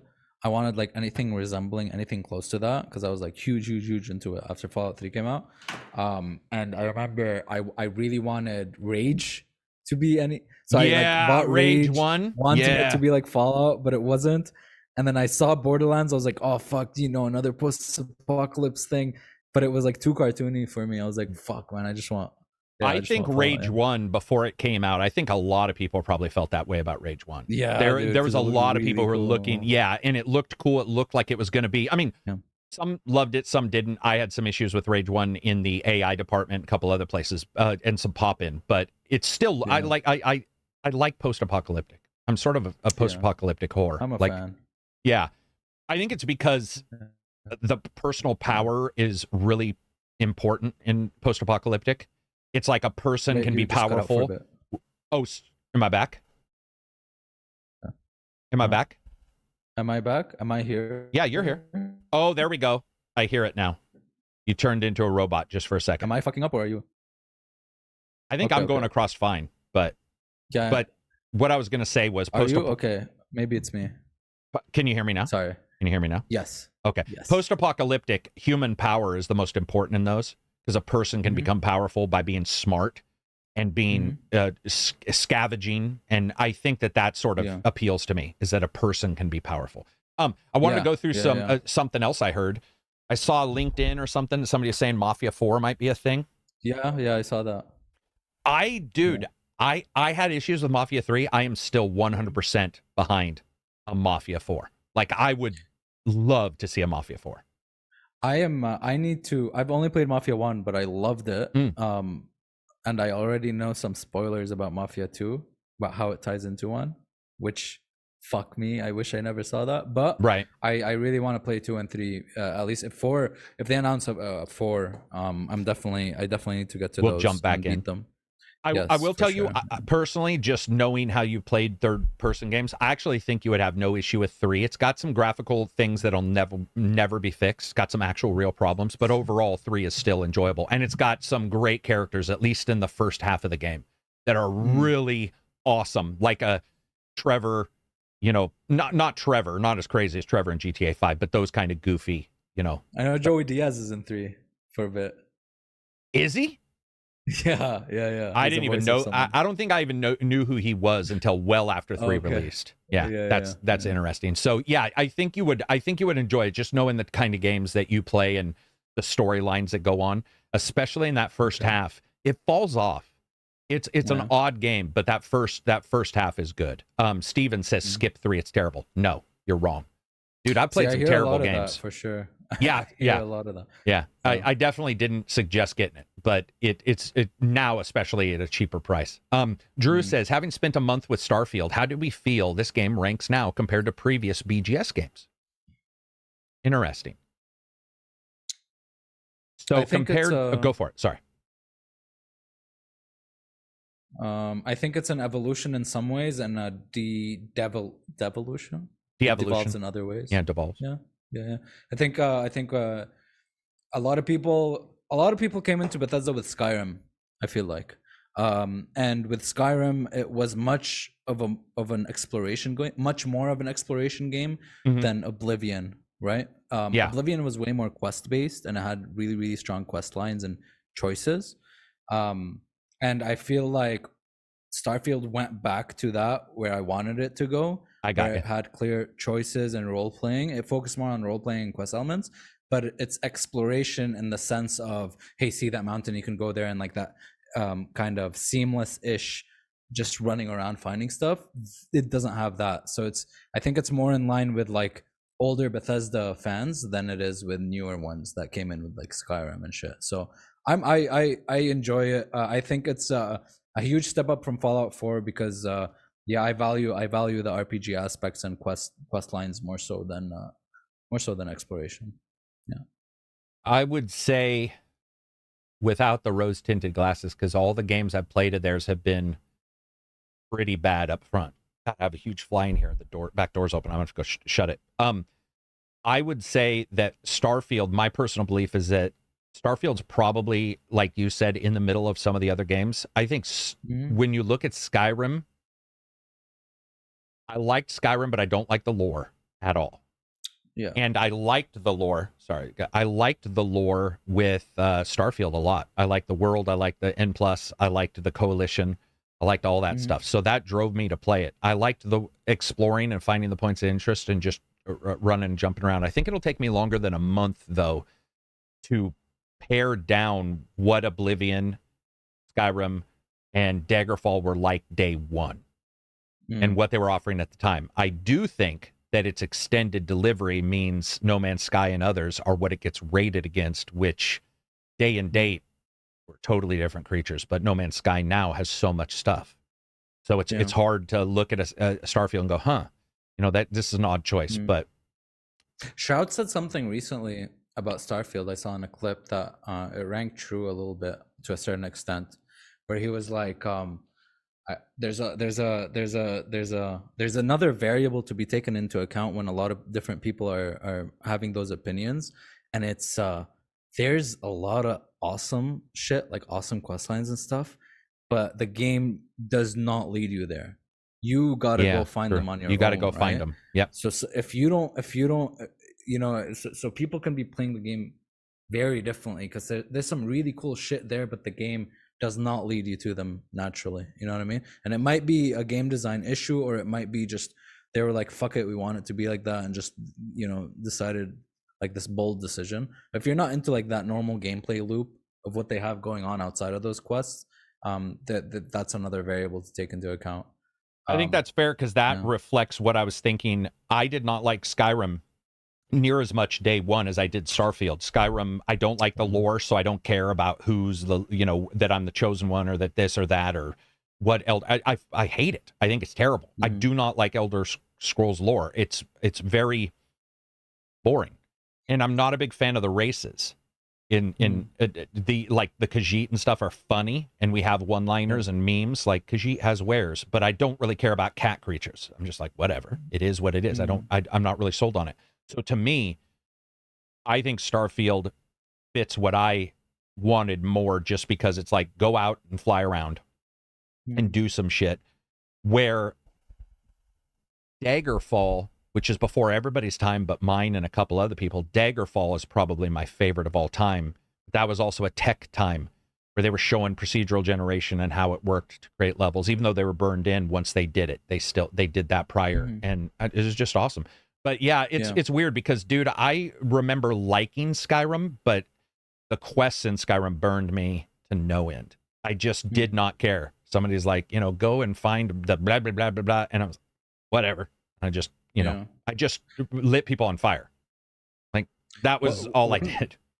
Yeah. One other thing, a lot of people say, I'm not using mods to defend Bethesda or something like that's a weird thing. You know what I mean? This is never my intention to like bring up modding as like a way to save the game or anything. I'm not trying to save it or its initial experience or vanilla experience. But to me, Skyrim was the ultimate fantasy playground for player creativity and endless kind of content to be added by players. I love games like that, like Super Mario Maker is something I really, really love because of it has that feature. Even Far Cry had that for an extent.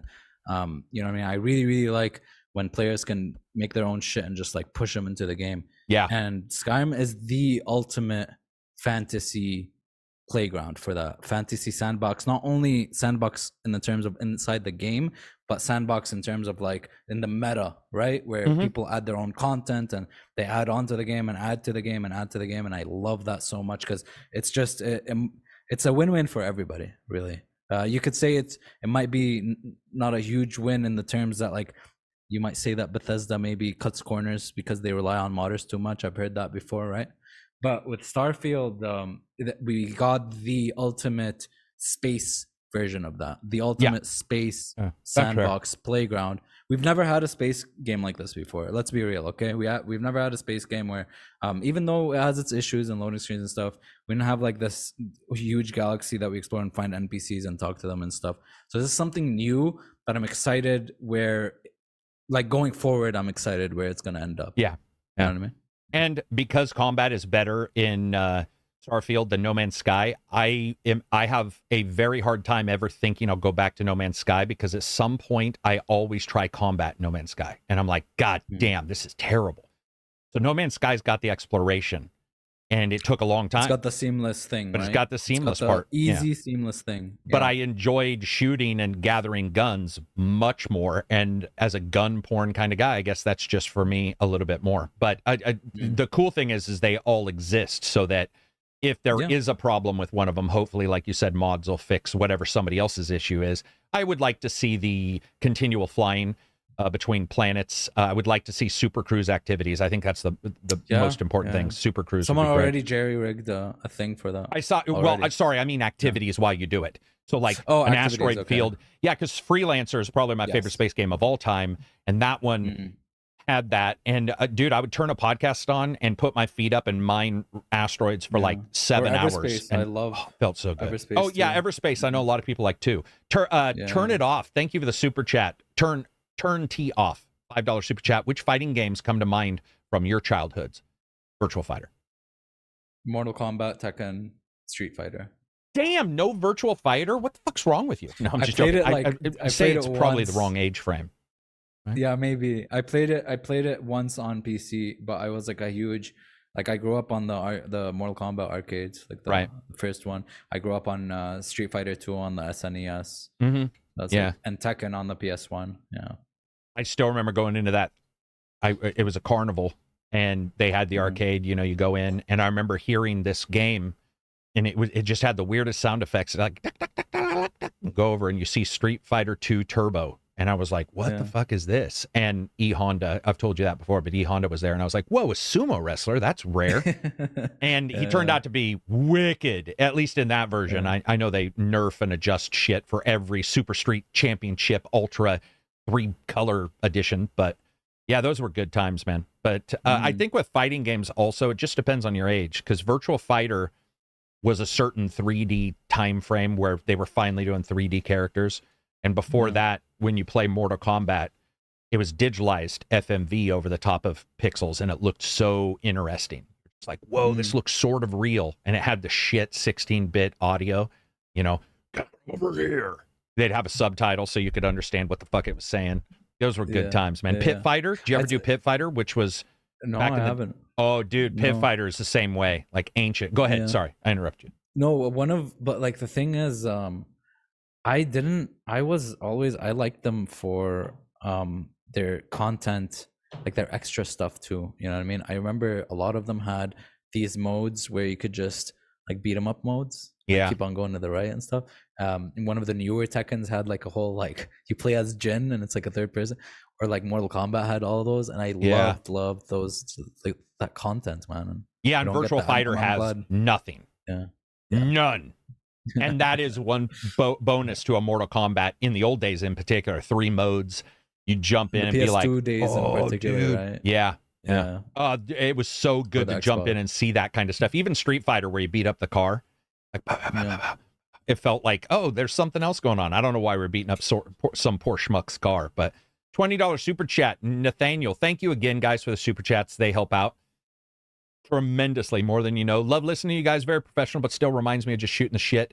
ACG is the best reviews around. God bless, and hoping for your continued success. Well, geez, thank you very much.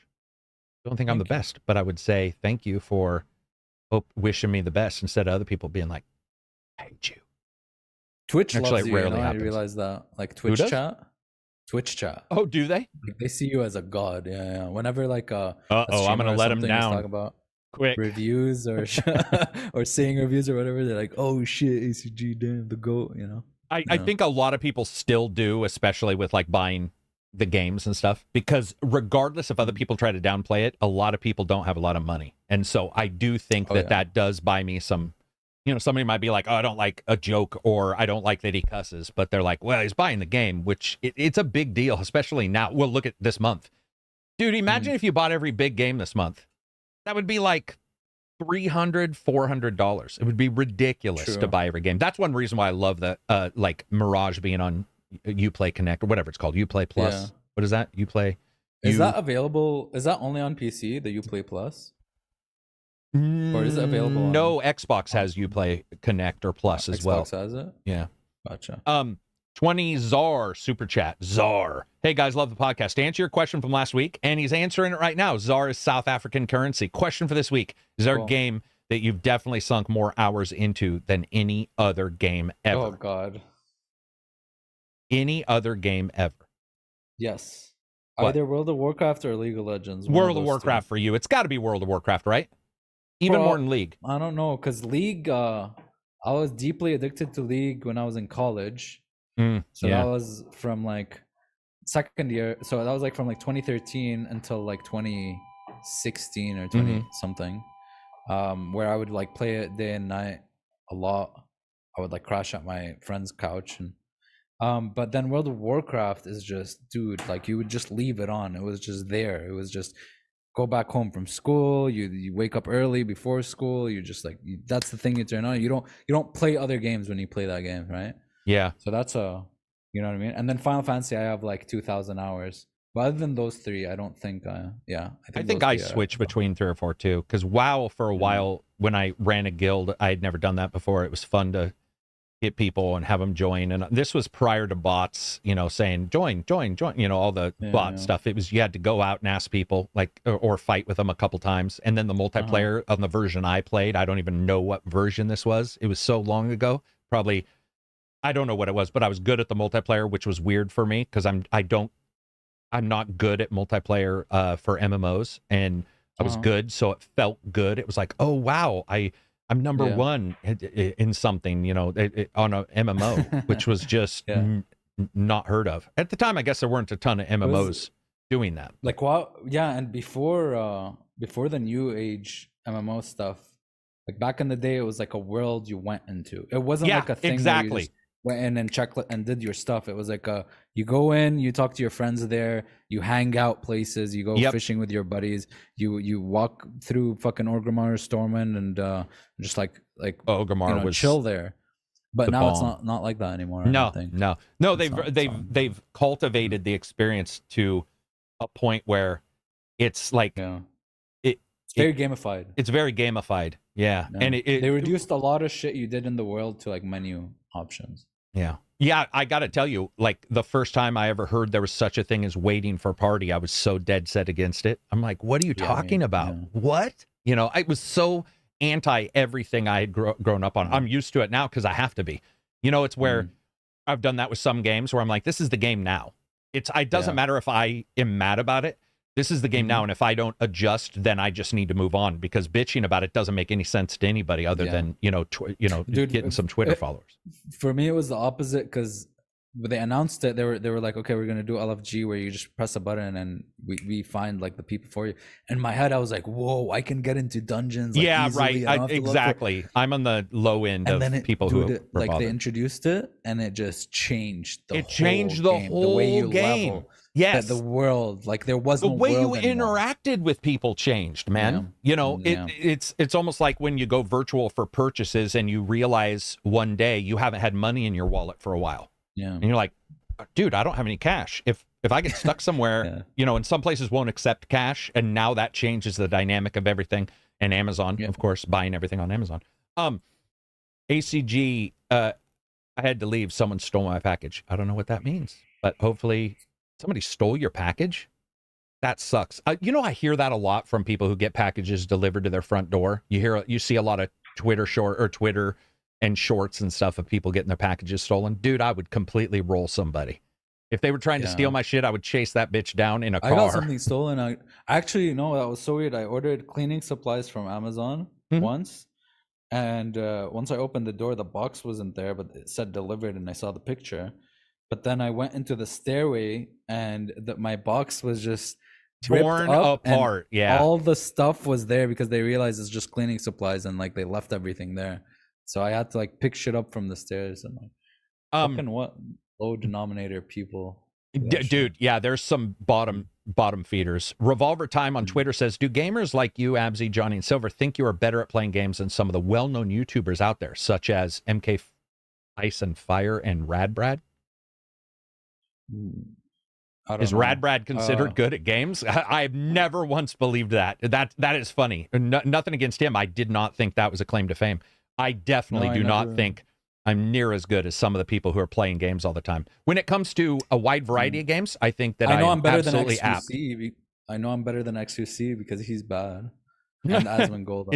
I'm just fucking with you. Twitter person? But I don't know. Like sometimes it depends, man. Like if I don't know. I don't really compare myself like that. Well, also it would depend on what game, but I do know that since I do bounce around games, I have had people come over and be like, dude, you're pretty good at all games. But then you get somebody who's been playing something and they've got the meta down. You can get lucky, but there's a high chance that person knows the exact corner turn radius of some fucking archway somewhere, and you're just flailing around going, Dude, people playing one game as a job, they live in a whole other world. Like when they talk about games or review games or say like, oh, this game's not good anymore, this is the 1%. Like people bothered with the certain MMOs, or I've seen people like in League and Final Fantasy and everything talk about it that way, and a lot of their fans, influences them, but they're not living in the same world as them. They're not doing this as a job every day. You know what? I will say one game that I know I'm good at. No, two games. Yeah. Halo Original. I was good enough to get into regionals locally and stuff like that. And then you go up against the people who that's all they're doing. Well, I had a job and you see that, but I was good at that. But Virtual Fighter. I've had people come over for Virtual Fighter and I've used one button. And I'll be like, I will use one button. And that, I think it's just the game where you get a character that fits you, you know their moves. And for me, it was Lao and in Virtual Fighter. So I would say those, but for the most part, no, I think some of these guys playing games all the time, they got to be good because there's a stress also that truly exists when you're streaming and you're also trying to pay attention to stream, but also play games. That is, and I mean live, by the way. So these people who are making videos of like their gameplay, I don't know who's playing and I don't know what guides they have. I don't know if they've talked to the devs, but when a person's live playing a game the first time and they do well, that's their thing. And they can dissect a game in a different way than a reviewer does. They dissect it in how do I get like the max enjoyment for the people watching?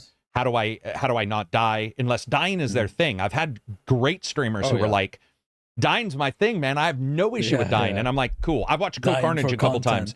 And it wasn't on purpose, but he just wasn't good at a game. He died. And he's pretty good at not ignoring all the time, because understanding it, moving on from better. There. I think a good example of that is like Shroud. I know he's really, really good at shooters and he has good aim, but he picks up like a third person game or any melee game or anything, and he's just really good. You know what I mean? He just has that either reaction or something, because like when you play competitively, I feel like that also gives you an edge of how you view games. Somebody's offering to buy me a new camera. Thank you. High Flyer says, bro, you need to get a camera. Watching you hit the camera 15 times a podcast drives me to distraction. First, don't watch. It's fine. You can listen to us. We're on all Spotify's, like Spotify, iTunes. We're even on like Google Cast, which I don't think I ever even made one. But yeah, if you want to buy me a camera, go for it. I would say that when you look at these people who are doing, everybody's got sort of a different skill set, like you said, and you get somebody who's really good at first-person shooters, then they're not great. But I think that also, if you play enough games, you can translate some of it to a new style. You can go, but then there's also been games where I'm good at one game in a genre, and then I play the next one, and I'm like, why am I not doing well? Like, why am I not getting this? And that's happened too. It's Dark Souls. I don't want to mention that because I think Dark Souls games are a different breed. But I know with Horizon Forbidden Zero Dawn, the first one. There were a couple times when I was first playing it, I was like, I'm not getting the aiming very well. Like I'm not doing as well as I think I should. And then I realized her turning radius was also for shit. Like you try to turn and on the console in particular, she's like, oh yeah, it was a unique one too. That one, it was a unique one. There was a lot of different traps and stuff. I legitimately believe playing League and CS:GO, those two games on a semi-competitive level, just seeped into like normal games I play. Like League helped me with like jukes and dodging and stuff, and CS:GO obviously with aim. I feel like those two really helped me with just like any game really. Revolver Time asks another one. How long do you guys think it'll be until we see or can do motion cap level lip, face, body movements using only rendered graphics? We already do, but he's saying, yeah, and I would say rendered. Like Jolly tech? Well, no, I just mean some people render the character versus any kind of mocap. It just depends. Like Hellblade does mocap, and then some people clean it up later. We have a Discord. One of our long-term Discord patrons is a mocap / artist, and they have to go in and fix all the mocapping and do the anchor points for he was talking about it. I think he did F1 and like for the cutscenes for characters. And he's like, Jesus, this is like it's mind numbing. I would say we're going to get a mix, but I think the big question is when are we going to get home systems that look good? And Meta's video with Lex and the Zuckman. That was insane. Pretty insane. Yeah, for a crazy B-level game, I would probably not have an issue with a B-level game showing up. It was so weird because it'd hop in and out of the uncanny valley so much. Yeah. It's like sometimes it's like, oh, it's not there, and then oh shit, it's there. It was great, man. Odd. It was great to show that tech. Really, you know, regardless if I like Quest at all, the tech there was enough for a person who's making Unreal to say, you know what? Let's get one of our, handsome friends to play the third-person main guy and just have him record it on a meta and see how it works. And I was laughing because that's the first time ever where, Lex had full eye contact through the entire podcast because the computer had just put his eyes staring straight forward, so it looked goofy. It looked like NVIDIA's broadcast cheat, which makes your eyes always look forward. Enzo had asked us what our thoughts were. Stephen Kick, who is the guy who did Night Dive Studios, he's the one who did System Shock's remake and all that stuff. He was asking if people would be okay with a company like his doing Patreon or Kickstarter. I would say yes. Yeah, absolutely. Like, I don't love immersive sims are in a bad spot, and I would. True, I hadn't even thought about that. That is true, right? So I would hella fund that, man. Yeah, the financing. And I would say that those guys have had their issues in the past. It took a long time to get this game. There's been issues that they've had. Overall, they have, I think, returned on the investment now. And so for them, I think it depends on the company. Just like the person. If a person has nothing and says, here, do my Kickstarter, you're like, why? You don't have any history. There's nothing for us to see your output. Those guys, their output. Bro, you're going to give me a DLSS mod? Oh, dude, the DLSS paid mod. FPS is a microtransaction, kills my soul. Revolver also asks, what percentage of games do gamers like you, Abzy, Johnny, and Silver beat? So what percentage of games that you play do you beat? Honestly, this year, more like 80%, 80 to 90%. This year, I bought every new game that came out, I beat. But a lot of times, man, like Steam sales and all that shit, dude. Like if I factor everything in and like Steam packages and what is that? The bundles, humble bundles and all that, like I'd have to say like 30%, right? Powder Keg says, can you fund my vasectomy Kickstarter? Listen, at-home vasectomy kits, probably not the best bet. Dude. And you gotta be your right, but I'm removing that for a second, just saying the games that I pick up. Okay. I wouldn't say it's super high. It's probably 50%. The games that I play, it's almost always, unless there's like unbeatable. But I would say this, it has gone up because the games I'm choosing to play are good. Are really there's a lot of really, and I don't care if they rate even good. I just mean when I know I'm gonna like it or whatever. I've played a couple games that I know aren't really reviewed highly at all, and I'm like, I still loved it. Bramble King got some, it didn't do the greatest. Somerville I liked, even though it had some tech issues, and I those are not the big sprawling games, but I'm talking about like just those games I pick up. Yeah, it's gone up because the games themselves are just, the level has risen. of what you can remember when a Steam game meant it was like probably an asset flip, or it was like, your anime girlfriend. And now it's like, dude, here's my 2D game where the main storyline is that you can reverse time and blah, blah, blah. And you're just like, Jesus, this is just one dev, man. What'd you say? Yeah. A Braid. Braid, That yeah, reminded me of exactly. Braid. And Fez, right? Fez from Fish. When I think Fez might have been the first of the big ones where you're like, damn, like, and back in the regardless Xbox Arcade era, issues. that's when I feel like it's that yeah, indie that's shit true. started, right? Yeah, Right? because they made it easier. Diss on Xbox as much as you want, but it's like it's obvious it's working for a ton of people, and one of the biggest was the Xbox Arcade. When even though they had issues Xbox with Live certain was stuff. like a revolution in online gaming and a lot of delivery. But yeah, I remember like it all started with the Hexagon game or whatever it was called that came with the Xbox. It was like a puzzle kind of. It was like a colors. I don't know. Oh, but I remember, dude. Was it a loading screen in the racing game that turned into the real game, and it was like a polygon shooter with like graphics exploding? No, that one was sick though. That's what I thought. Was that Geometry Wars? Geometry Wars. Else? Yeah, that was. That's what I thought you were talking about. I was like, that game was hexagonal, right? Hexagonal. Someone correct me. I think it's called hexagonal or something. I don't know. I don't even know. It came with the Xbox, dude. It was like the first Xbox Live Arcade thing that you got for free. It was built in. I don't know, but yeah, that time period, and I was like, whoa.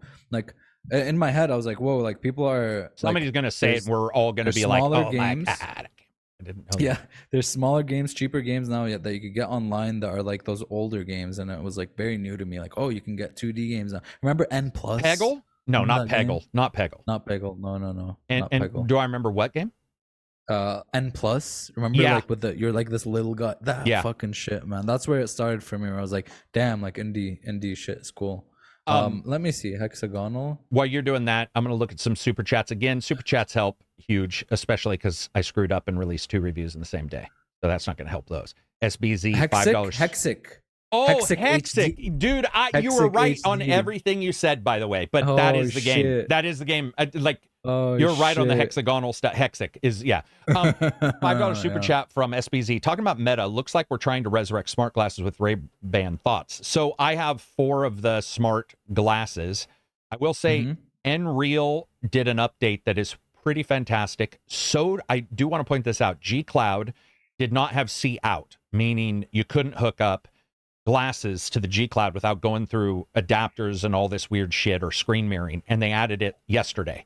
So last night I played Assassin's Creed, and their pixel like per inch is so small that it is imperceptible to see any pixels on the Nreal glasses now. It was phenomenal. I played a bunch of streaming games on GeForce, including Cyberpunk.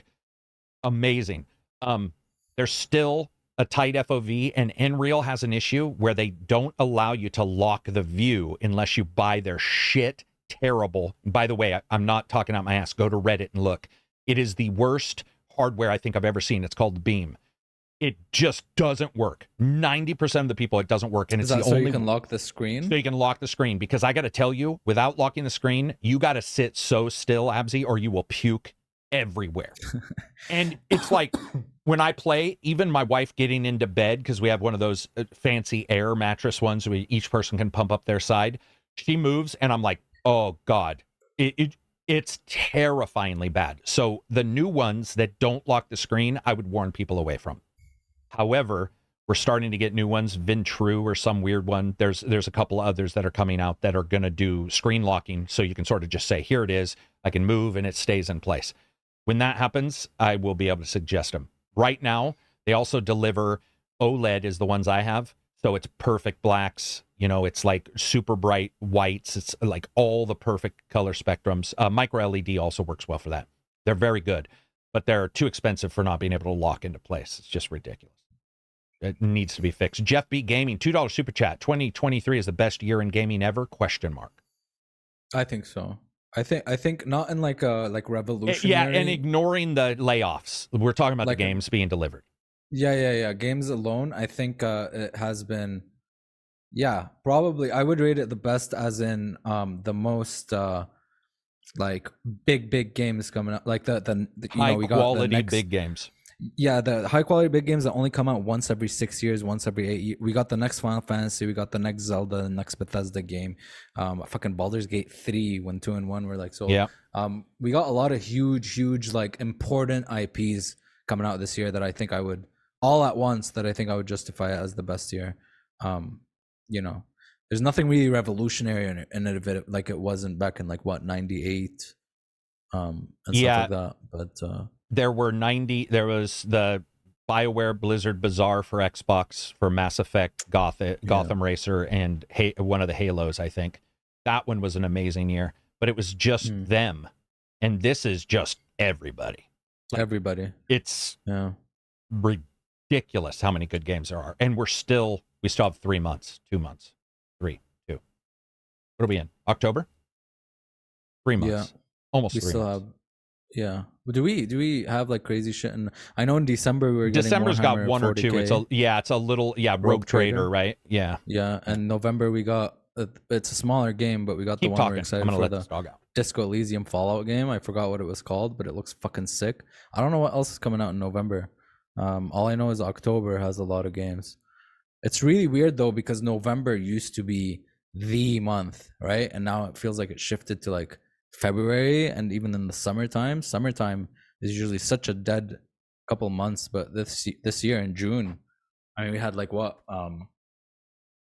Zelda and fucking they've gone Final Fantasy. That's sort of the finally ignoring the retail side of it and just saying, okay, we're gonna let you release whenever. Yeah, because you were right. I think it started a couple of years ago where we got 1 or 2 big games on an odd time frame. I think GTA released in the summer or something where it's like, or maybe in the late summer, but you're starting to get this slight adjustment where retail didn't matter as much. Because, dude, back in the day, Tuesdays and Thursdays were big because that's when the retail UPS shipment would arrive. And so that's when people released even the digital games. Now it's just like, fuck it. Just everything. You know, it's a lot of games are released on awesome. Thursdays, weirdly, now that you mention that. Dude, or today with the weird embargo for Forza and for Mirage, I was like 12 in the morning and 4 a.m. we're screwed. Like those are going to do terrible. Like for no one's, you got, opposite side of the earth. Obviously Western society is asleep, but it doesn't matter because they're the ones that drive the, like the views. I was really disappointed to see these companies not realize that basically you got to do a 6 a.m., like review time frame, because that's going to get the most people. Or I'm just getting super blurry. Like 6 a.m. PST. I guess it hits like 6. Yep. That's right. Yeah. It's just, it hits the best. And then those views, by the way, I'm not talking about views for me. I'm talking about getting the word out about your game. And it builds up. Yeah. And then people come home after work and for anybody else, and they start seeing these videos and they're like, oh, and you can track it. I mean, I can tell you, even YouTube tracks it. You can go to YouTube in your own dashboard and it will tell you when your audience is awake. And I had Forza this morning. I had a warning on Forza that stated most of your audience is asleep. They're sleeping, man. It stated they're asleep at this time. And I was like, and I released too. Is it because of your competition that you have to release it at the exact time? Matter of fact, this screwed me up. I should have just delayed it. I delayed Lamplighters by like 3 or 4 hours. I think with the podcast, one of the things, and this is not a lie, like super chats or people subscribing to the Patreon, one of the reasons why those help so much is because one person who subscribes to like Discord is worth 5,000 views. $5. Well, cut it in half. $2.50 is what I get. So 2,500 views. It's worth about that. So what I've been able to do with the dual podcast and stuff is stress a little less on timing and just be like, let's just let this go out. And the podcasts, I don't know if I've talked to you about this, but when I was looking at Wednesday's podcast, our retention was 85%. That's unheard of.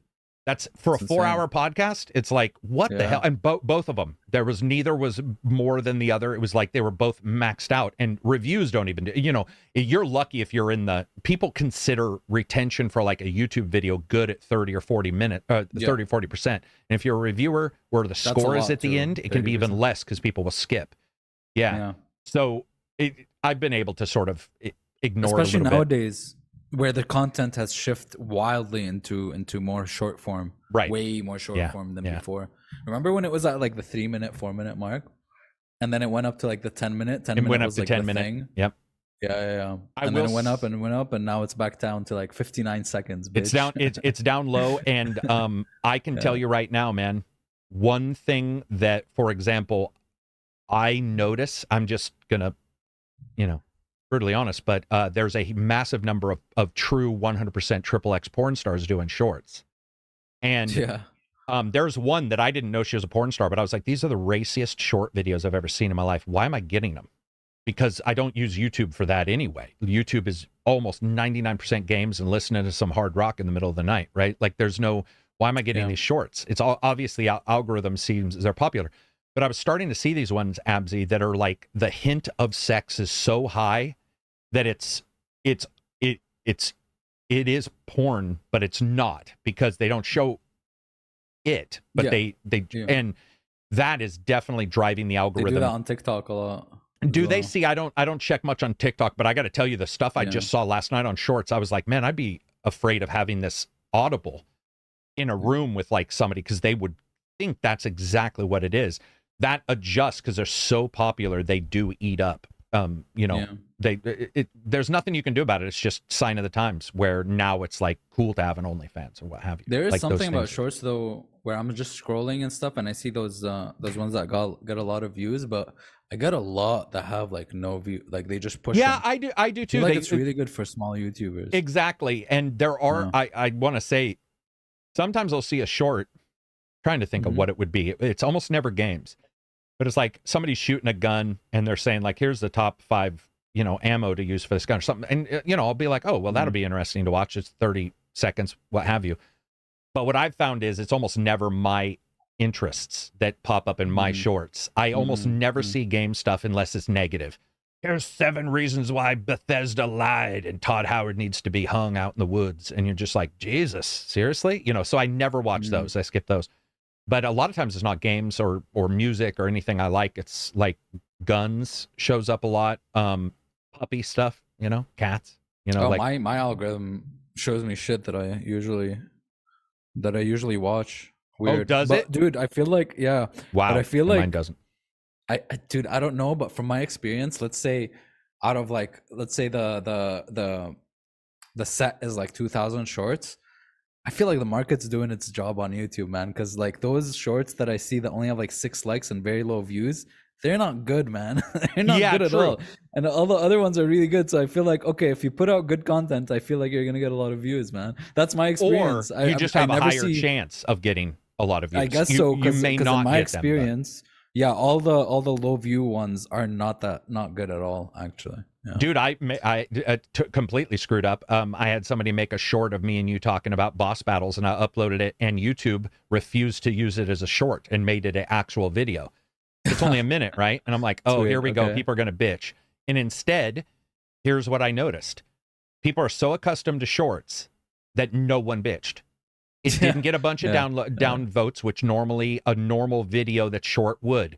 It was a bunch of upvotes and people laughing about the content. And I was like, why the hell did this one get different than even something 2 or 3 months? And it's just because people have become so accustomed that now, even if they see it in the normal YouTube section, it just doesn't even affect them at all. And it was a complete accident because I didn't want it as a normal video because I thought it would, skew things. People wouldn't watch it. And instead it got a ton of views. And I was like, it wasn't that our content was any better than other shorts I've done, even though it was funny. It was that people are accustomed to it now. And I've seen some reviews where people will be like, here's a review in 60 seconds. I've done a couple. They're really hard to do. They don't do well. But if I had a pretty girl doing it, it would probably do well. That's just unfortunately the way we are. I feel like now. Everybody has ADHD now as well. Like just everybody. It's definitely a thing.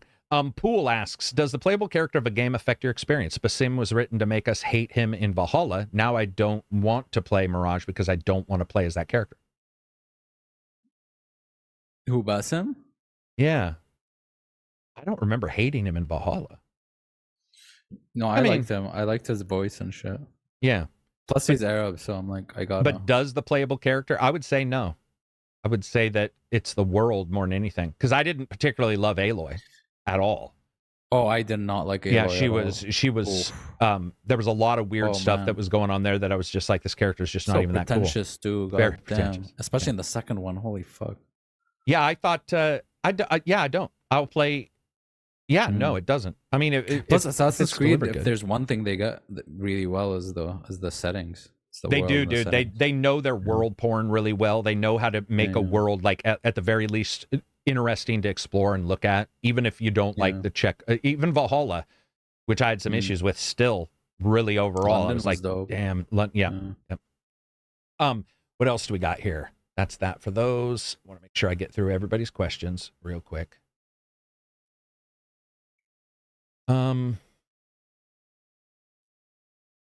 Oh, Did we people talk are really about- complaining about Forza's career.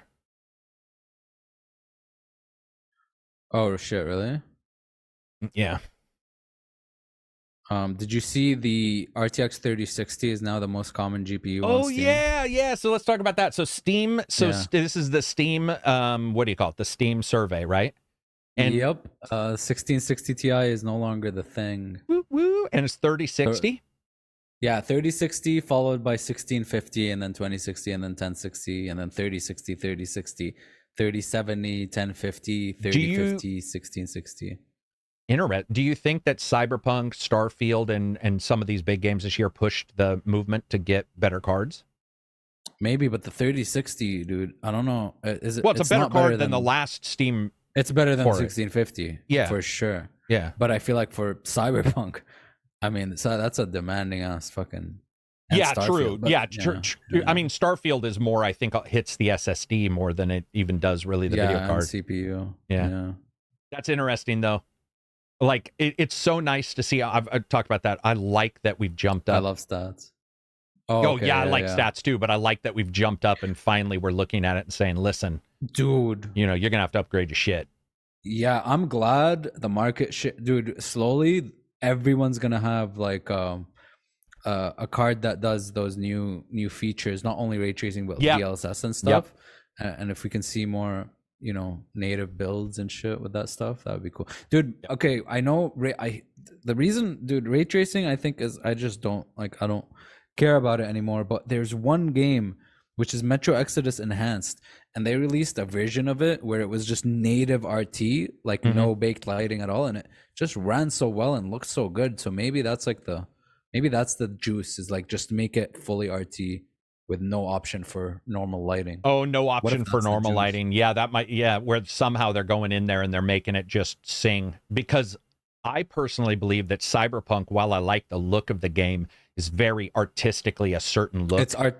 Yes. Yeah, and I'm not a big fan of the. I mean, I turn it up, but I don't want that in all games. And the RT I've seen in other games, I'm like, seriously, this is not at all worth it. I get that, as we joked last time, pixel peepers are like, well, the reflection disappears if I look at the ground while I'm running at full speed. And I'm like, dude, seriously, is that what we're worrying about? And we are, because the big websites that they're like, this pixel is slightly shaded at 13.3 milliseconds, and you're just like, Jesus Christ. I think we are there, though. I was watching like a full-on like comparison, like software video, kind of like DF, but it's a different channel, and they were comparing the different RTs in Cyberpunk, RT with like the normal. Aside from path tracing, the RT lighting is not it's not better than normal lighting. It's not just like, it's just like an artistic choice, like you said. Like, do you like this type of style better or not? It's not just like, this is just better. The only thing that is RT reflections. RT sun shadows in that game aren't like that impressive either, or local shadows. That's like, reflections is the only thing. But path tracing is like a whole other thing, and it's experimental. Like, you're not gonna get good frames with it unless maybe you have frame gen. Frame gen, FSR's frame gen doesn't work with FreeSync, which is weird too. We got some odd issues there. Rogerio says, just watch the Mirage review. Great work. It seems like my jam. Yeah. Again, if you understand what Mirage is, you're in good shape. If you go into it thinking it's going to be all slick and shit, you should be prepared. Looking at the questions in our Discord, I want to make sure that I get to all of these. Great Ape says, Warhammer 40,000 Darktide class overhaul, Xbox console release. Just like a topic. I think we talked about it a little bit in the last couple of weeks, especially in the last podcast, I think. Darktide's doing that skill upgrade, which now it sounds like it's done. I think that's awesome. I don't have a draw to play that game. Right? Yeah, They overhauled the game. I want to get back to it at some point. The only reason I was really, really excited for it, but it was like a beta, man. It felt like I was playing a beta of a game. Yeah, I mean that, that is sort of what it was. And they did a 2.0 cyberpunk kind of thing where they took, they added all these skills, which no one expected. 3 years. But it didn't take them 3 years. But the people that I know who like Darktide love Darktide. It's weird. So it's like it doesn't draw me like, let's say Vermintide would draw me to just test it. Darktide seems to be that everybody I know who likes it, liked it, and then now they're doing more, and so they're just happy, but it's not drawing me back. It's just not going to. I don't know, Vermintide, just I really like their progression systems more and the gear systems they had and all the different subclasses and shit that is just missing here. Yeah. Z Siggy says, what's the game with the best story you've ever played? If you had to pick just one. Oh my goodness. Oof. I think it's between Nier, Replicant and Automata, or 13 Sentinels, or Disco Elysium. Disco between Elysium. These three. Yeah. Disco Elysium's good. I would say, Disco Elysium. No, KOTOR would still probably be mine. But yeah, Disco Elysium was really good. Disco Elysium's up there. If I had to pick one. No, if I had to pick one, it'd be Mass Effect, because I'm a sucker for sci-fi. Bubble says, do you guys have any plans for the Halloween season? Any games, movies, or books you plan to check out or revisit? So do you do Halloween-themed watching, listening, reading? That's when I was streaming, yeah. When I was streaming. Maybe I'll watch like a scary movie with a friend or something. I mean, Alan Wake 2 is coming out right before it, so I'll probably be playing Alan Wake 2. It's taking care of it for you, right? It's like there you go. they're taking care of it for you. I would agree with that. I don't revisit. I like Halloween. We don't have a place where a lot of kids go. A lot of the stuff here they do at schools to make sure people are safe. I don't know if there's like a mass kidnapping that happens at Halloween's, but parents have sort of been like, we'd just rather not worry about it. So they have like school events and stuff. So we don't have a lot of kids come by. So I buy candy, pretend I'm going to give it to the kids, and just eat it. Bro, dude, man, my pancreas probably grew 7 sizes in the last couple of Halloweens, where it's just like Snickers and then, you snack so you don't stop until suddenly you're sick. You're like, oh, I don't feel good. Dude, I haven't eaten candy and shit in so long. I want like a day where I just fucking munch on them. I do not snack almost ever, but when I do, I go overboard. Go like hard, Pop-Tarts, Go hard or go home. The Goggins version of Pop-Tart eating. So Zerner says, what's your go-to snack or food to eat when gaming? I do not have one, man. Yeah, I don't really eat while gaming. I don't either. I don't either. I don't want it. Sometimes I have nuts and like veggies, like some cauliflower and stuff that I dip. Wow. But not when I'm not much when I'm gaming. Like usually when I snack, I like to put something on to watch, But I don't snack much, and if I do, it is not like almonds, cashews. I love cashews. Veggies. I love dipping veggies and like I like cauliflower and cucumber and I like raw pepper. I do not want to see people eat. I don't want to see myself eat, and I don't want it on my shit. So like I don't want it on my keyboard.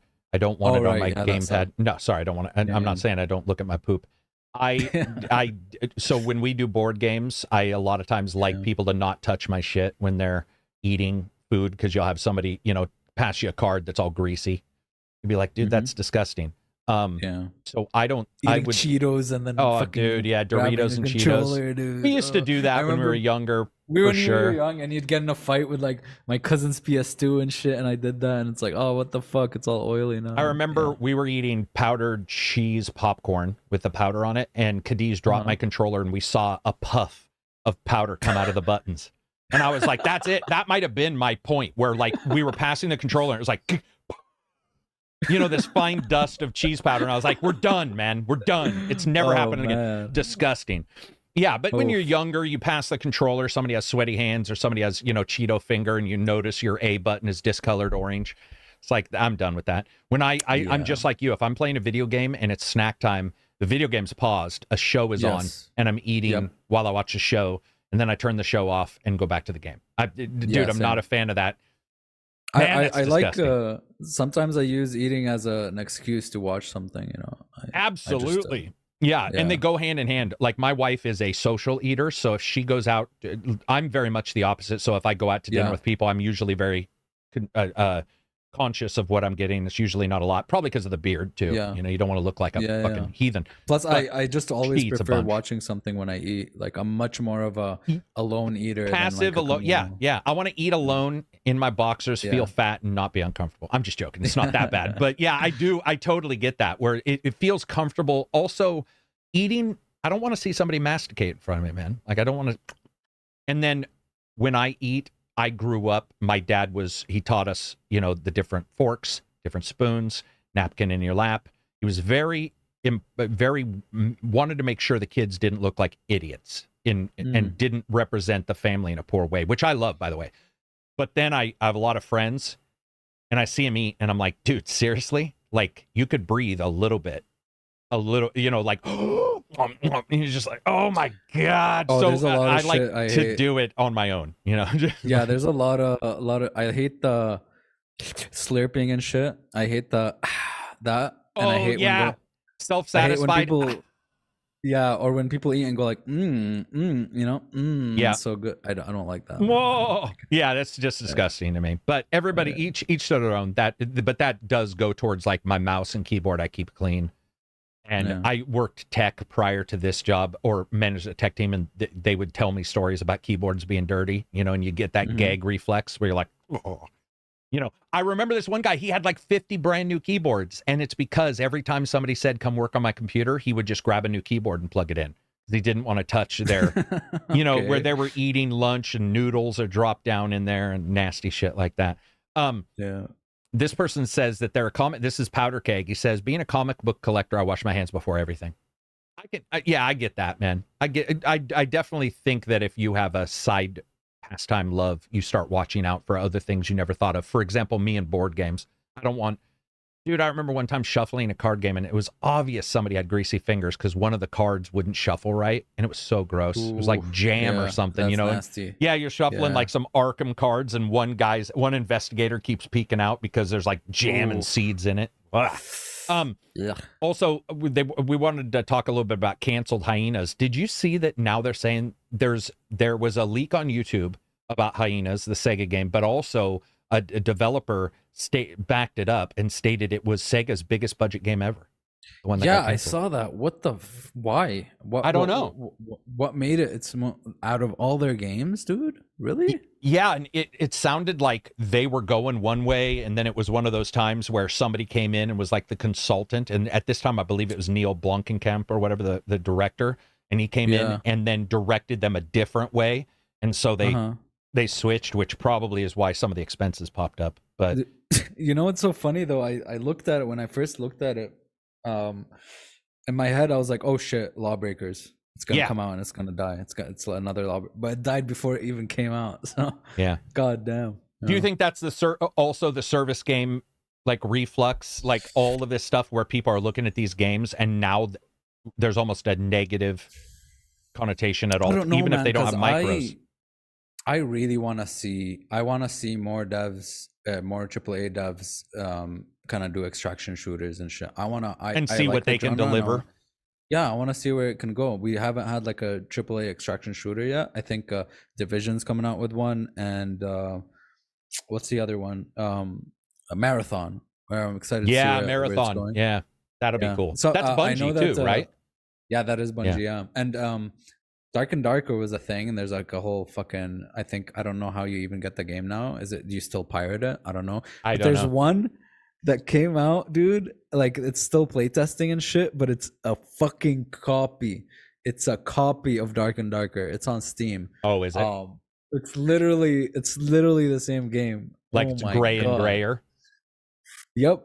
Oh wow. Yep. That's too bad. Legit, and it looks a bit better, but it plays a bit worse. I think that's what I heard. It's a nicer graphics engine, but goddamn, like people are jumping on that now too. But I really like extraction shit. I love Tarkov so much, and I want to see what other.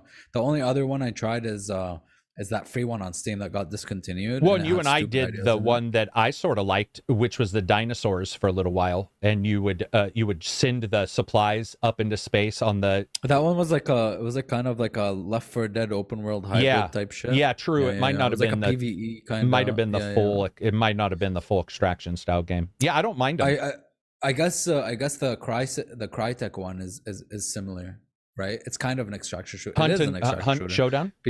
Hunt Showdown, PvE. You gotta Game extract after. Yeah. That game is. Here's the thing. I think that good. We talked about this a couple years ago now, but it's like all these games eating up time. There's just no time anymore. And so a game has to be not only good, it has to be good enough to pull somebody who is currently playing another game. Yeah. So it's this extra difficulty. When we were growing up, it was like one MMO. You know, it's like WoW was it. And then you played other games. What do you play? Yeah. Well, WoW, of course. Everybody played. WoW. And but every MMO that came out would be like, oh, is this the WoW killer? The WoW Is this killer. The WoW killer? Dude, so tiring seeing the WoW killer stuff. And then later we did get some great ones, but it took also huge investment. Like KOTOR took, Knights of the Old Republic Online took a ton of investment, which most companies can't support. You know, Final Fantasy did it because it's a good game, the MMO, but it also is Final Fantasy. Well, but like also the what I find weird is the ones that did it and got to that level, like Final Fantasy is a good example. It did it by copying a lot of stuff of what makes an MMO from WoW. Yeah, you know what I mean. You don't get a lot of like wide breadth of MMOs like you used to, where you just find like random weird ones. And I think also the Chinese, knockoffs that ate up a little bit of like the people who, not only that, but just some of the no-name, Age of Heroes empires or whatever, where sometimes people are like, this is good enough. And so therefore they're not going to jump. Yeah, Silk Road Online or these ones where you're just like, what the hell? This is like a Facebook game. Games are getting pretty insane on mobile though, too. Like graphically, Snapdragon is Assassin's awesome. Creed Jade, bro? Yeah, what the fuck? Dude. How is that running on a phone, dude? It is nuts to me, that one. And there's a shooter I just saw that it was a short, I believe, that said like people were dissing on mobile games. They said, well, here's some of the mobile games. And they were showing a couple that I was like, damn, son, that is. Yeah. I mean, Snapdragon can do VR. So it obviously can do a flat pancake version of something at a pretty high resolution. So I was asked 2 questions on this. So we'll jump into it. One is, what's the workout schedule I do? And the other is, what supplements do you recommend? Recommend? Vitamin D if you're low. Oh yeah, which I was catastrophically low. I don't really suggest much. What do you got? D3. Yeah, this is what I take. I take vitamin D3. I take my multivitamin. I take omega-3 fish oil because fish oil is great.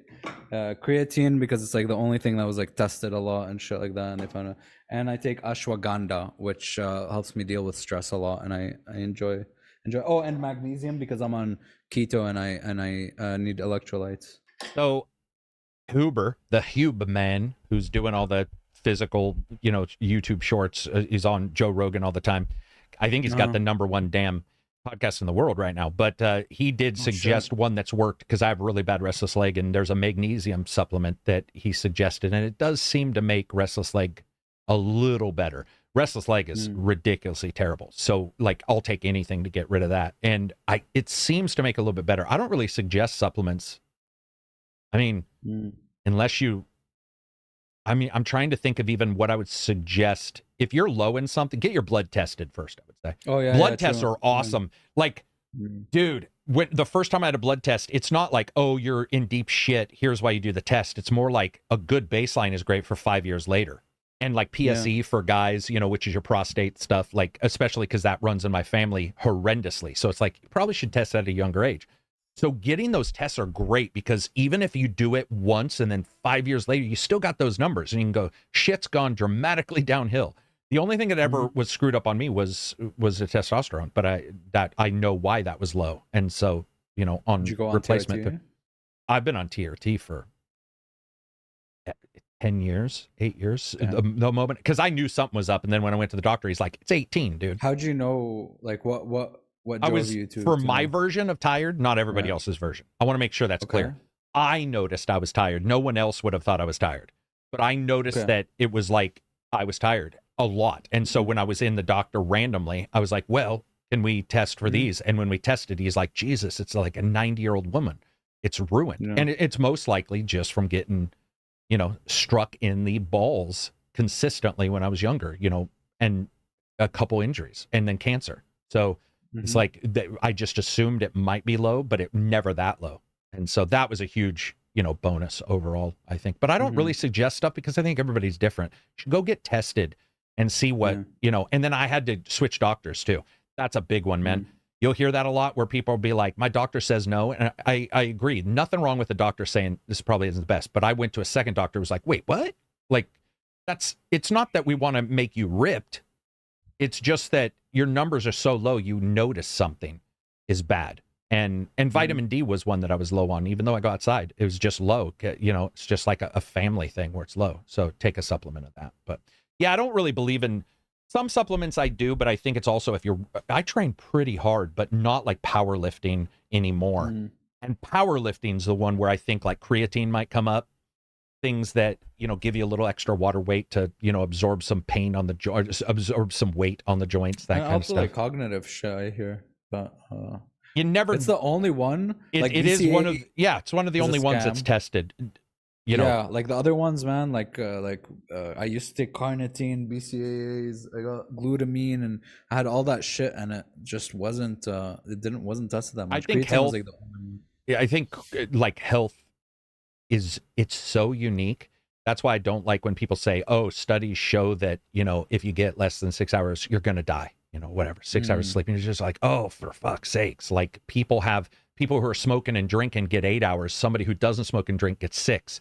There's a huge difference in one person's toxicology. Yeah. So go get checked, man. Go get checked. There's nothing wrong with it. I think maybe when people are younger, there's a little bit of a nerve-wracking thing. To be like scared. Yeah, scared. Especially or just checks. I'm too cool. I used to get scared. Oh yeah. I can definitely see that because you're just like, why does it hurt when I pee? I'm sure it's just pancreatitis. I'm morally in the right if I just don't know, right? Yeah, if you don't. Yeah, no, you're not. I think that's people should probably do that. SBZ said Red Bull is the only supplement you need. I eat Ollie gummies. I'm assuming that's a pot gummy, some kind. Ollie gummy. Someone said ayahuasca. Oof. Oh, no, thank you. Or what was the one that we were joking about in chat that one time? Don't even salvia. Oh fuck that. Yeah. Oh no. No. Always a bad story from that one. I hate it. And then workout schedule is workout. I wake up religiously at 3:30 a.m. Workout for 2 hours, and that's my jam, man. Fucked. My jam. No, I just do the normal. Right now I'm doing opposing body parts, so I have like a chest and back day that I superset each exercise. So let's say I superset bench press with like lat pull downs, for example.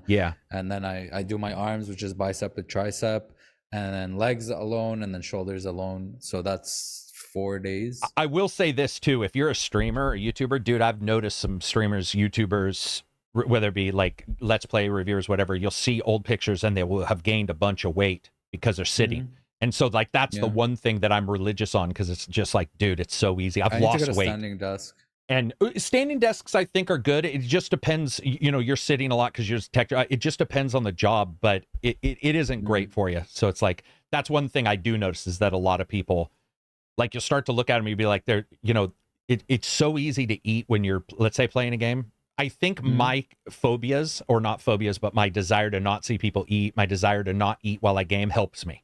Some people, if they're snacking all the time and you're sitting all the time, but I'm pretty high energy, so I burn it off. Like a couple days ago, I was in the chat going, fuck it, I'm going to work out for the 4th time today. Like I do get really aggravated if I have too much energy. I don't know how to describe it, but if you'll see me in chat, if anybody's in Discord and you see me say, I'm bored, it's not an empty threat. Yeah, that's a bad day for me. Going crazy. Dude, I start going weird when I get like I start. But I do it on the Discord. You see me sometimes like just fucking with people. I'm sometimes like not like mean or trolly. That's when I'm bored. I do that Yeah, I sometimes too. think that's the problem with a lot of people who are on Twitter or whatever when they get bored. You know, like Oh god, no, that's like that's like yeah, dude, fuck, I don't open the, you know, they ever since I think right before Starfield in a couple of weeks, my Twitter went to shit. I don't know what happened to the yeah, no, algorithm. dude, I agree. My whole Twitter is those Twitter accounts that are console warriors. Holy Yep. fuck. Yeah. Get them out of my Twitter, bro. Yeah, I don't want to hear dude, about it's nuts. the fucking It's my so God. crazy.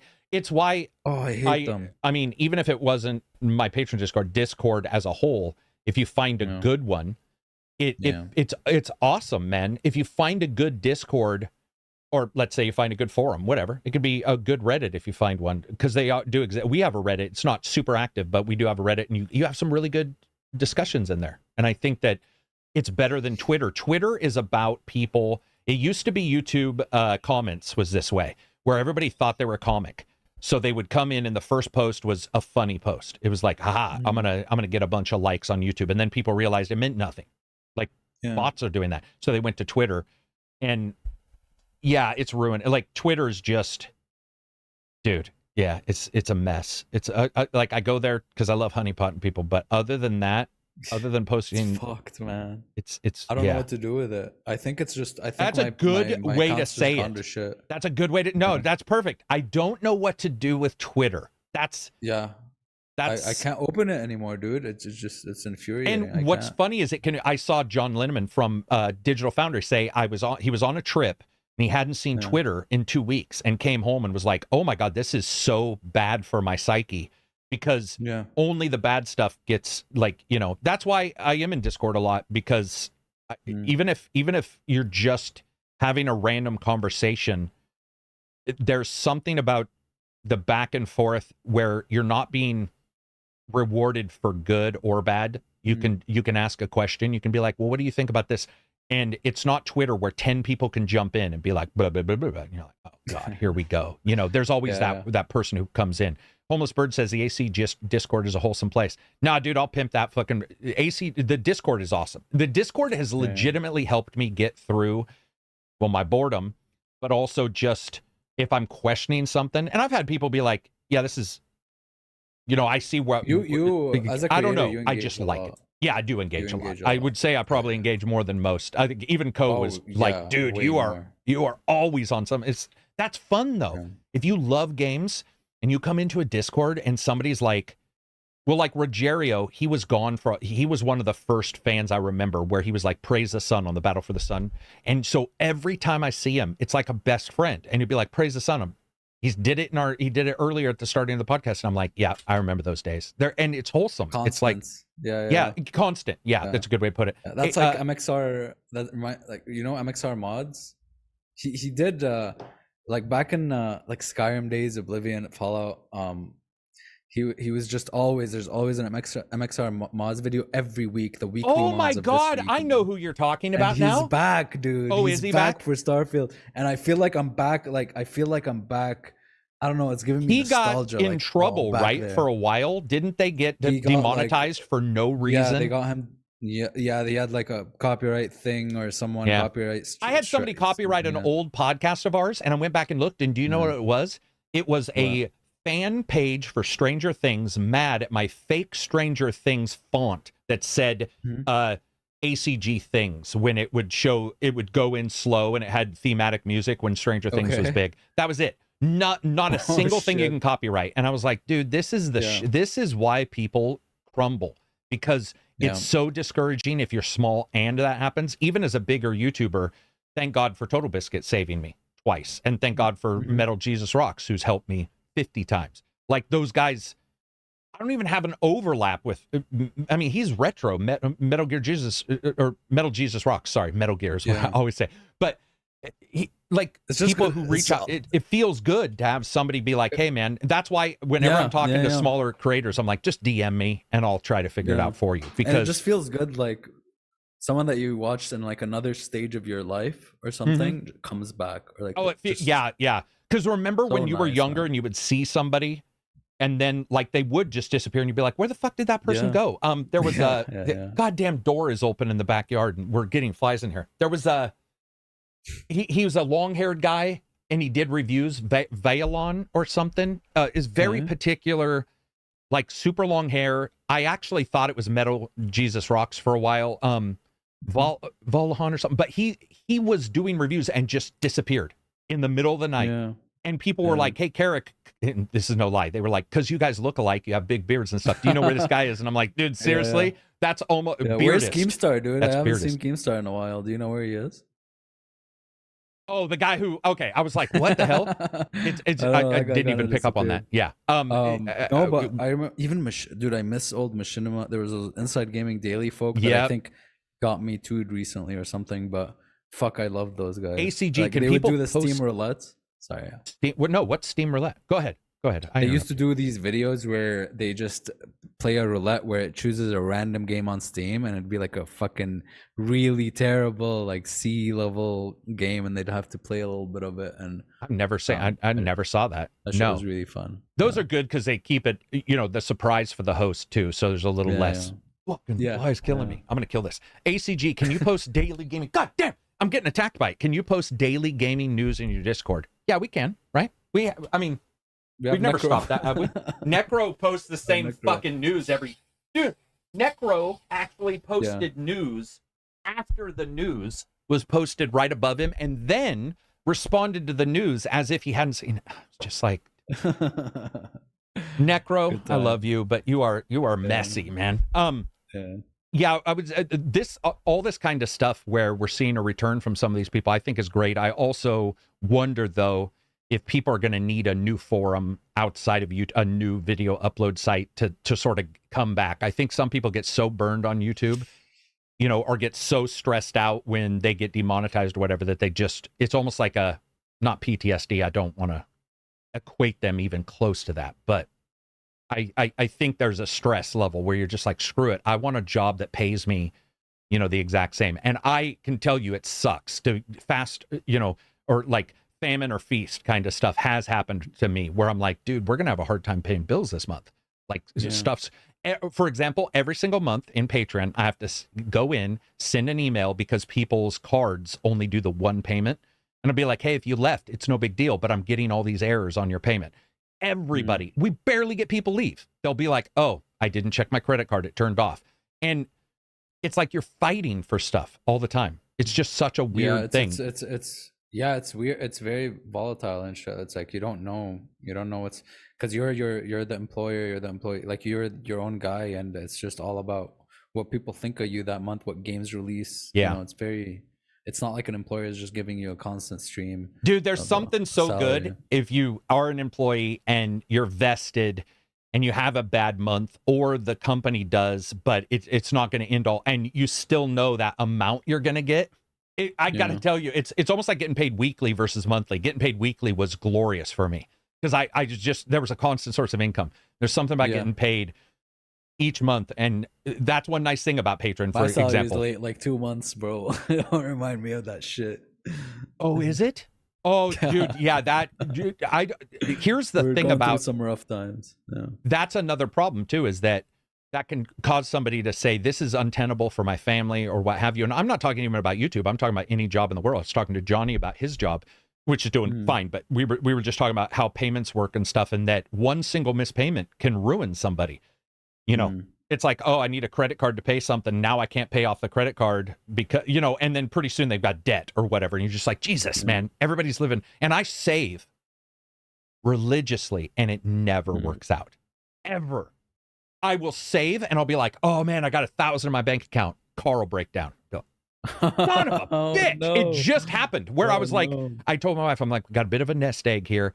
And then like 3 things hit and a dog bill. And it's like instantly you're looking at month to month again. And by the way, I shouldn't be month to month, but I am because of all the choices I've made on how to run the channel. Like, I get that.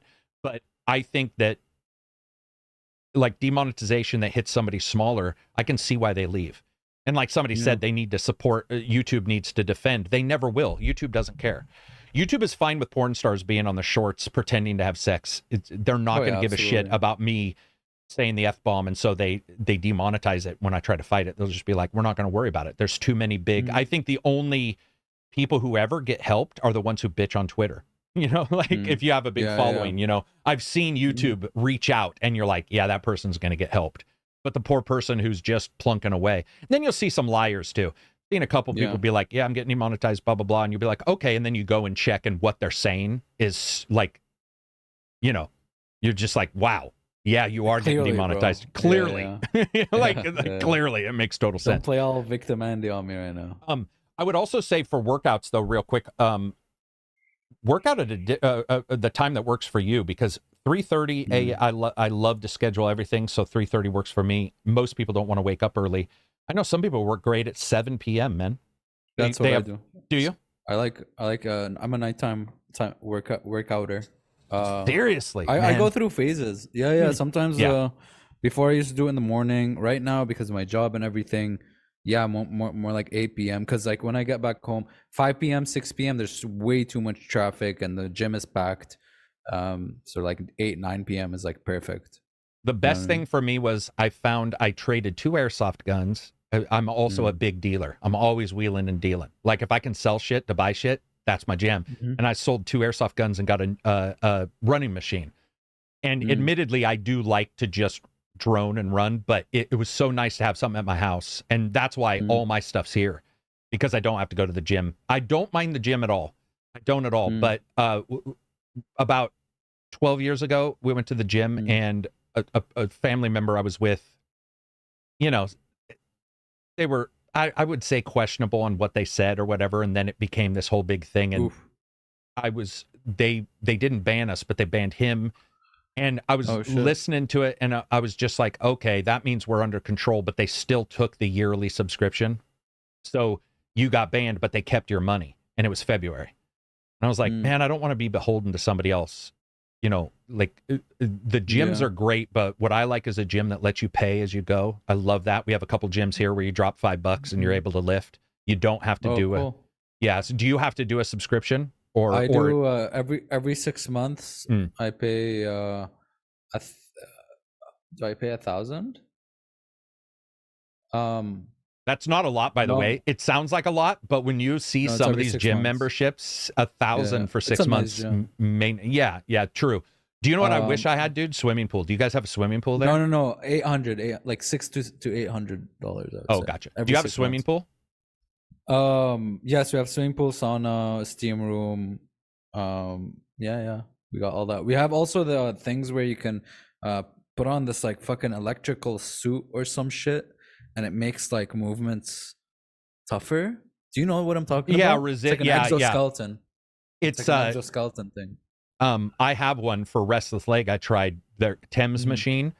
The Thames machines are the little electric shocks, but I do know that the larger ones turn on and they contract the muscle, and so everything is harder. I'm not 100% sure I believe in the success of that for like tendon strength, because it seems to me you could hurt yourself if you have an electrical contraction of, let's say, a bicep, and you're throwing a punch quickly or you're lifting. It seems to me that there's some damage that could happen, but I do know that that's become sort of a thing. I've never tried them, but there's also like free classes. You can sign up for like Muay Thai and boxing. And that's awesome.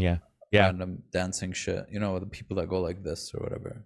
Like jazzercise or like more of the old style. You know what was fun? I used to do it's not Zumba. It's the one where there's like a step and you like go up and down and shit. That was kind of fun. Yeah, those are always cool if you get like a fun group. I actually like a little bit more contact stuff, but there's been times where at this one there was like a dance class or something. You take that, and it's so funny. The reason why dancers and swimmers have amazing bodies is because it's hard as shit. Every time you'll see somebody with a like we were talking to a friend who's a dancer, and we talk openly about like physicality and stuff, and I'm like, you know, her body is a 20 on a scale of 1 to 10. It's it's beyond ridiculous.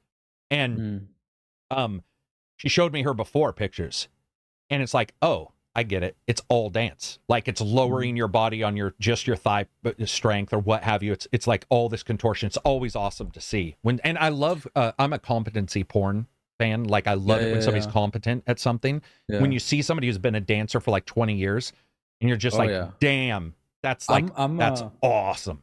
Yeah.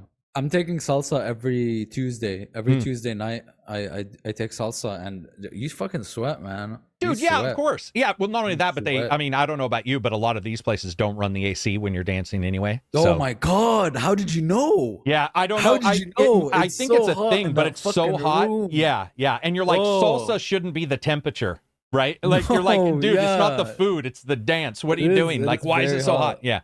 A lot of Yeah. times you go in and I'm always self-conscious, you know, you want to make sure that you don't stink. So I take a shower prior to the class. And then you go to the Okay. class and within like 20 minutes, everybody's sweating and pretty soon you're like, it's probably pretty funky in here. You know, it's Yeah, probably yeah, pretty, yeah. it's probably pretty juicy. I used to swim Yeah. and play water polo, David says. Water polo. Oh, water polo will fucking that will sculpt you. Yeah, water, any of the water stuff, because it's just constant Yeah. resistance. Do we have any other game stuff? I want to make sure. Do Spider-Man, I think I covered all the game stuff. I just want to make sure that we're not randomly yakking over the top. We did, yeah. Wait, recent Mafia 4, we talked about Steam survey, all that shit. Forza, Mirage. Yeah, we talked about all those. Anybody in chat, if you have any topics or questions, feel free. Christian Stewart says, what's up, ACG? Nothing. 3 hours into the podcast. No, we're not. We're only 2 hours and 40 minutes. Dude, 9, also, 10. Oh, yeah. what time is it for you? 11 p.m. So that is the one thing that sucks big time for your move. When you move. Yeah, in the world. Oh, when you move, it sucked balls because it was like it hit me because like I don't play with my friends anymore. Yeah, right. It's just it's such a time difference, and it's already bad for like, you know, when you were doing UFC, I think you're already 3 hours ahead of me. Already in Canada, or 2 maybe, or something, but it was still ahead. So if it's 7 at night, it's 9 for you. It might be a work day for you.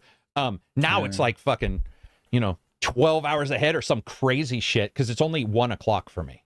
And that's the one thing that I love, being able to talk to everybody from everywhere, but it also it absolutely sucks. I had way more free time. I was like doing freelancing and random shit and like contract work and stuff. So I had a lot of free time. Now it's like constant. So here's a couple questions. Hush Al Ghul, I'll get to yours first. Super chat. Based on last week's topic, in Sniper Elite V2, you can shoot Hitler in the balls. Yes. So the balls conversation exploded. People also brought up Conker's Bad Fur Day. There's a character whose nuts are out, and you have to like hit him, which I didn't remember that at all.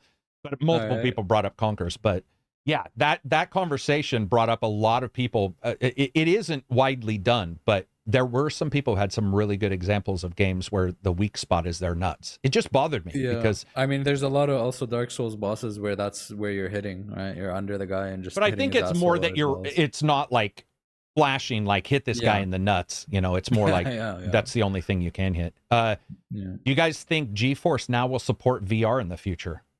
Yeah, I don't know about now, but I do think streaming latency is going to be difficult, but they're all trying to hit it. Yeah, dude, turnaround time is, I mean, VR makes me a little sick when we talk about it. Like the delay. I've been so sick in VR that it's stuck with me forever. Yeah. The idea of doing. I've had a bad experience because I've never had like a comfortable headset either. So I just when I think of VR in general, it's like I think of a headache. Yeah, I mean, the Pico's the lightest I have, and even after a couple hours, you're like, okay, I've got a headset on my face. Yeah. You know, even the glasses, by the way, the Nreal, they're just glasses, and even they have that nose pressure. Yeah. Oh, that's why when I buy glasses, I buy ones without the bridge piece. It's just flat plastic because I just buy cheap ones because I break them all the time. But they feel better than the ones with the posts, you know, that are like they're just pressing on your nose. Yeah. Do you use contacts or do you have do you have perfect vision? So I had surgery before, but right now my eyes, I need glasses. I should be wearing my glasses, dude. I don't know why I'm not wearing my glasses. You don't have them right now, you mean? I have to wear them because I get headaches and shit, and the doctor told me I have to wear my glasses. So I really, there we go. Another thing that's interesting about glasses and stuff is that, you know, you really can fuck up your vision in some ways by not wearing them or by doing specific things. I get headaches. Do you get headaches? I don't. That's because my eyes after the surgery now they're not regressing fully, but it's a little bit. You know, Did you get Lasix? I do need to wear. So my eyes were too fucked for LASIK, so I couldn't get LASIK because my eyes were that fucked. So I got the other version, which I couldn't see for like 2 days after. And I had to like, I couldn't do anything. I had to like keep my eyes closed, and then yeah, that's what I did. It was a cheaper alternative, but yeah, it wasn't LASIK. It's so strange because we have dogs that have cataracts. As dogs get older, they have just almost 100% chance. And now you can even get dogs, like you can fix one eye on a dog so it's not blind when it gets old, which is so cool because it's always been one of those things. I always feel bad, older dogs. Absy looks very different with those glasses. I don't think so. I think he looks like Absy with glasses. I'm a different man. Suddenly you're all, technically. Technically, actually, you know, the technical aspect of the writing of the dialogue of that one wasn't actually, it was more noir and characterization. Alexa SS says, HCG, do you believe we'll get a Spider-Man 2 DLC down the line? I did not know Spider-Man turn off. 1 had DLC. I did not know that. Yeah, Spider-Man you didn't know until DLC. last week or whatever, right? When we talked about it. Yeah, I had no idea, and then I found out, and I found out they weren't that good. Yeah, I mean they're playable, but they're not. Dude, that's the thing. Like playing what's the Miles? It's just give me people to beat up, dude. I don't give a fuck about anything. I don't care about like collecting your birds and like fucking going through events and shit. Yeah, I don't care about anything. Just fucking let me beat up people. I mean, it was brought up correctly that they have a bit of an issue with their side content. I mean, that is true. I don't see any problem with somebody saying Insomniac side content is not the strongest, you know, of all of. They're really good at focusing. Yeah, how deep can you get with side content on a superhero game? Crimes is about it. Crimes, right? Delivering pizza as Spider-Man, maybe as a joke, as an in-joke. Like they wouldn't. How deep can you get? Like seriously, what would be a neat side quest idea for a Spider-Man game, other than for like a Spider-Man one? That's a good question. Yeah, so Spider-Man, like other than saving someone, helping a cat from a tree, like what would be like a deep, cool like Witcher quest line? Like what can you do with a superhero game, dude? I mean, well, that's the thing too, because superheroes are generally one note on purpose to sell their one theme. And the theme of Spider-Man has always been like, can't pay the rent, can't tell anybody he's Spider-Man, saves everybody. So it's like, well, it's just the one note of heroism. I don't even know what you would do. I think you would have to just do quests or world events. And dude, I don't like, yeah, I mean, I don't know. Taking pictures for Daily Bugle? No, man, done. What if you had like, what if you had like Judgment? You know those Judgment side quests where you had to take pictures of a cheating wife or something? But they wouldn't do that. They wouldn't get that edgy at all. No, they would not even get like it's. We're gonna run into the same if they tried to do open world for the Wolverine game, because Wolverine just doesn't give a shit about anything. So what do you do? Like, that would be your quest. Turn down all the quests. Be like, nah, I won't. I feel like you can get more ideas if it was more mature, right? You can get deeper with the plots. Maybe if it was more. You could, but you can't. I mean, I bet you they control it, Absy. I bet you they're like, you can't. We're not gonna. You know, there's because it's Marvel. It's all these big companies. I bet you there's certain things that they're just like, it's not gonna. You know, you can't have Wolverine. Well, see, that's the thing, man. Wolverine's gonna be a weird one because Wolverine, like, he's not swinging around the city. How are you going to handle Wolverine? Is it just going to be linear? I'm really interested. I love Wolverine, in that though. Like, I'm a huge Wolverine fan. So, who's your favorite comic book fan? Wolverine? There'd have to be either Wolverine or Batman. Like from those superheroes, right? Yeah. Wolverine, Batman. Is there someone else? Dude, I think Wolverine and Batman were always my top two. Yeah. I think the knockoffs of them work. Arrow would work as an open world game very easily, but he's just a knockoff of Batman. Yeah. You know, in many ways. Gameplay wise, yeah, I could see that. Yeah. I think Arrow would work. I also think that Batman did such a good job. The first three big Batman games, it did such a good job that it's hard to break away from the format because they established the entire format. So it's just like, the only thing I didn't like about Batman was every single game, you knew there was an excuse for why there were no people in the city. It'd be like, You know, because they didn't want a bunch of people in the city getting beat up. So they're like, we got to figure out a way. We got to, oh, it's a lockdown. Yeah. Oh, it's this. Oh, it's curfew. And you're just like, all right. By the third one. Like, like, is there that much crime in New York, dude? Like, is there actually that much fucking crime? Like, for Spider-Man? Yeah, but imagine Spider-Man just sitting there going like, there's nothing to do. Yeah, you got to, like I said, delivering pizzas would work as a side gig, as like, a joke. Living there, dude. Yeah, living in New York, yeah, I wouldn't. Or Gotham. Who the fuck would? Yeah, live who lives in Gotham? Well, do you know the one thing that they've already that many times they've established in like the Batman comics as well as even in the game a little bit is that people are too poor to move away, so they're like established in the dregs, and moving away there isn't a place. You know, you can move to. I think you know there's a couple cities around it, but it's like they all have their heroes as well because it just sucks. Right? Like you would not want to be a 0 level person in a Batman world. No, it would just blow balls. Dean Rivers, $5 super chat. 3 Spider-Man games in 5 years. You can only add so much before it seems repetitive. I mean, I think Spider-Man was repetitive. I liked Spider-Man a bunch, but it's repetitive even in the first game. Just because, like we said, it's hard to... Yeah, all of them are repetitive. That loop is really fun. That's the thing. The traversal and the combat and getting more skills. That's really fun. That's why, even though it's repetitive, it's just fun. Well, it also has to be repetitive so that the player can then establish that they're better than the repeat they did prior. So it's like whenever we say it's repetitive, it's like, yeah, it's a game. It has to be repetitive. Otherwise, it's anarchy. It's like it's almost like what we talked about are people who do first-person shooting games on Twitch good at other games. It's like, well, if they're repetitively doing one cycle of something, they're getting better and better at that, but they're not necessarily growing skills on the other stuff. Plus, the context of it, as we said before, you can't do much, man. It's like you just save people. They're locked in. That's why, dude, this is it, Absy. If they said we're doing a superhero game where you make your superhero like DC Universe, but it's like it's built like Batman, I would kill for that because then I could choose, sort of establish what I wanted to do. Yeah. So like, why would you want a Spider-Man game more than 30 hours, dude? Like you're just gonna be doing the same exact thing. I'm sure they've play tested the lane. Yeah, I'm absolutely sure. Like just do New Game Plus if you want to play more. Like it's gonna be the same shit. You're just gonna be beating bad guys, even if it's 100 hours, and then you're gonna call it bloated because it's repetitive, right? Yeah. So I bet you they've play tested the hell out of it, and they're like, this is the time where we separate the wheat from the chaff, where it's like, the wheat players play the main game and that's it.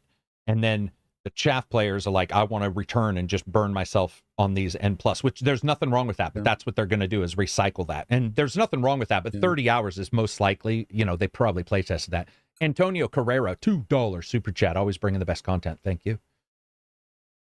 Yeah, I would say with Spider-Man, he's not one of my favorite superheroes, but for a third-person action game, he's probably one of the ones that fits the best. Plus, they did a really good job with it, dude. They did awesome. Translated the feel so well, dude. They nailed the swinging, which, by the way, other Spider-Man games have not. That goes to show you why like people tried multiple times because there's been multiple failures too, where they just haven't nailed it. And Gotham Knights, you could say, is one of the failures for the Batman setup. You know, hit Y to block or Y to parry or Y to win, whatever you may say. I mean, dude, a lot of people love the Mordor games.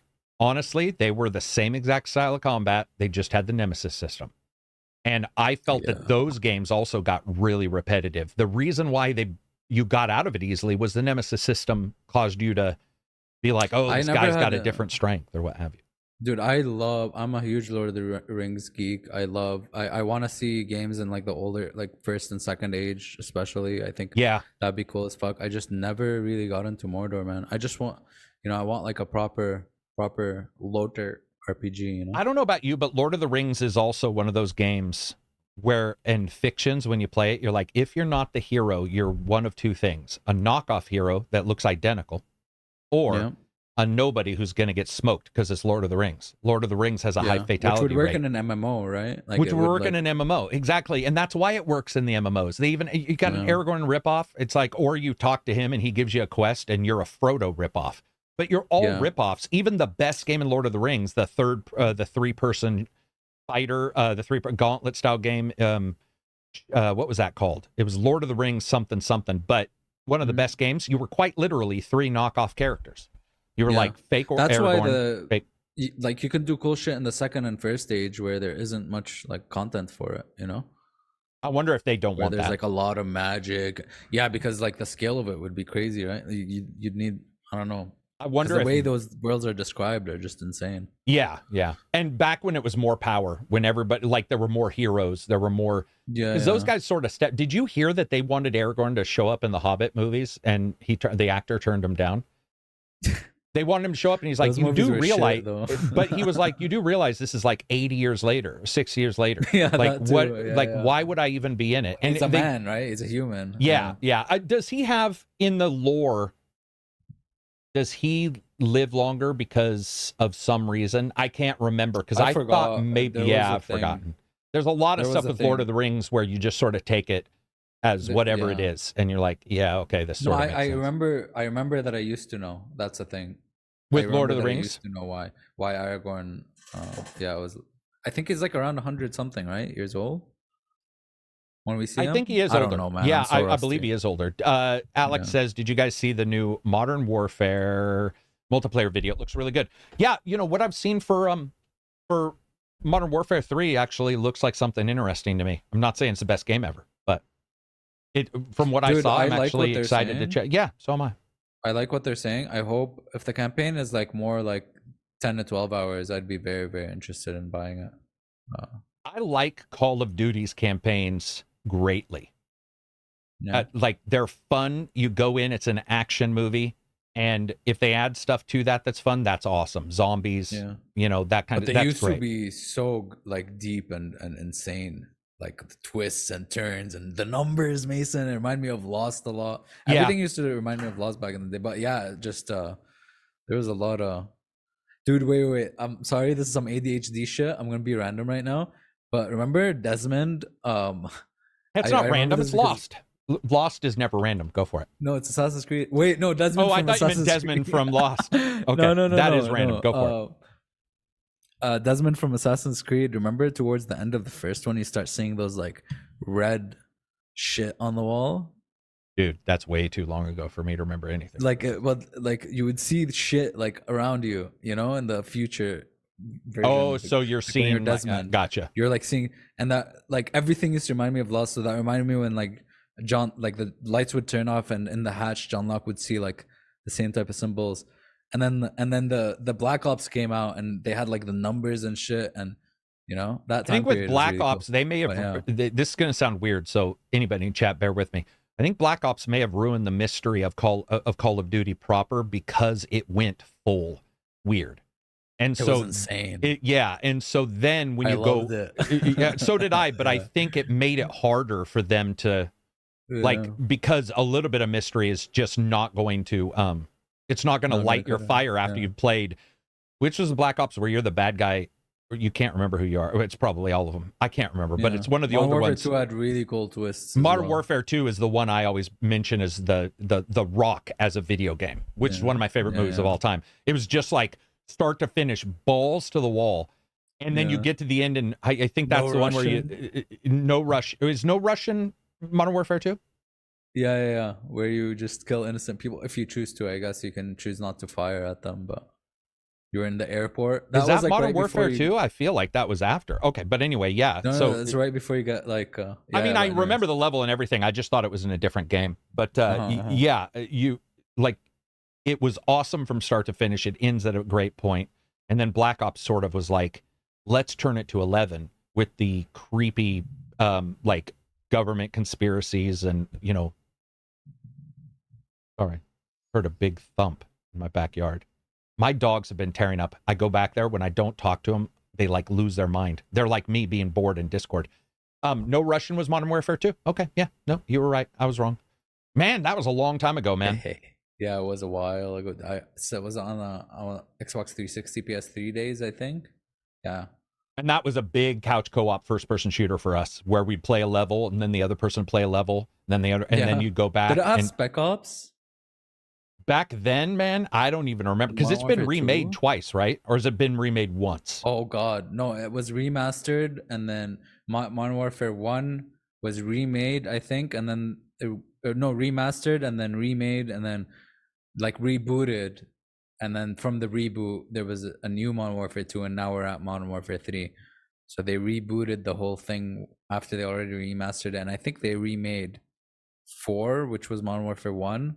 Yeah, see, that's where it's Right. confusing me, is the names. And There's a lot of also, 1s and 2s. we've had 27 Modern Warfare games. We're only at Modern Warfare 3. You're just like, Yeah. what the Yeah, fuck? yeah, There's a lot of side games going on there. Yeah. Modern Warfare 2 did have Spec Ops, they say. Yeah. That was fun. I love those game modes. Yeah. All of those older games, 360 was, dude, 360 was a magic time, man. Yeah. 360 was a magic time. The live, dude, just going down and like meeting random people playing Rainbow Six Vegas too. Holy shit. And all at that time, all those shooters, there was a lot of good shooters, even if they weren't the AAA. There's Army of Two, which I loved. Kane and Lynch, not 2, but 1. And there were all these, like, there were just so many games on the 360. I still remember hanging out with my friends, and we had too much choice. Where we'd be like, okay, so many what co-op games. Yeah, we'd be like, what are we gonna play? Yeah. And then we'd have like 10 games to decide, and then you'd get it. Super chat from Hush Out Ghoul, $5. What if they deep dive in Spider-Man comics and choose stories from there? There is one where Doc Ock and Peter swap. Yeah, for DLC, I think that would be awesome. Mm-hmm.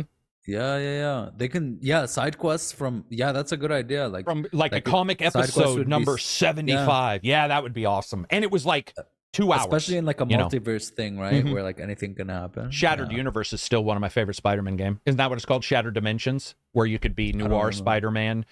You could be, it was 360. Yeah. There were 4 Spider-Men, and it was the dimensions were like folding over on top of each other. There was Noir Spider-Man. Oof. I think a metallic Spider-Man, normal Spider-Man. I remember Spider-Man. one where you could play as Venom. But it was cartoony. It was like cell shaded. Was that Shattered? I don't know. I don't remember. But I remember my favorite one from that era was Spider-Man 2. Yeah, Spider-Man 2, a lot of people. I didn't where like it. You can hold the jump button and jump really high. Oh, could you? See, I don't know. That was Activision as well, right? Hawk. That was back when Activision owned all the... I don't even remember, dude. Yeah, probably. Cold War was the one where you can flip sides and whatnot, but I think a couple of them had... This is Jake Dill. He says, I think a couple of them had where you had it where you are the baddies. Oh, are we about? Oh, yeah, okay. Ultimate Spider-Man might be the zombie one. Oh, yeah, Ultimate Spider-Man. Web of Shadows. One, Ultimate Spider-Man, you can be Venom and shit. It was like cell shaded. Christopher says, do you guys know if Warhammer Space Marine 2 is coming out this year? No, it isn't. Is it? No, it's coming out next year, right? Yeah. February? Banishers got delayed to February as well. Everything's February. Yeah, Stalker 2, maybe. We know it's Q1, I think. There's more being delayed too.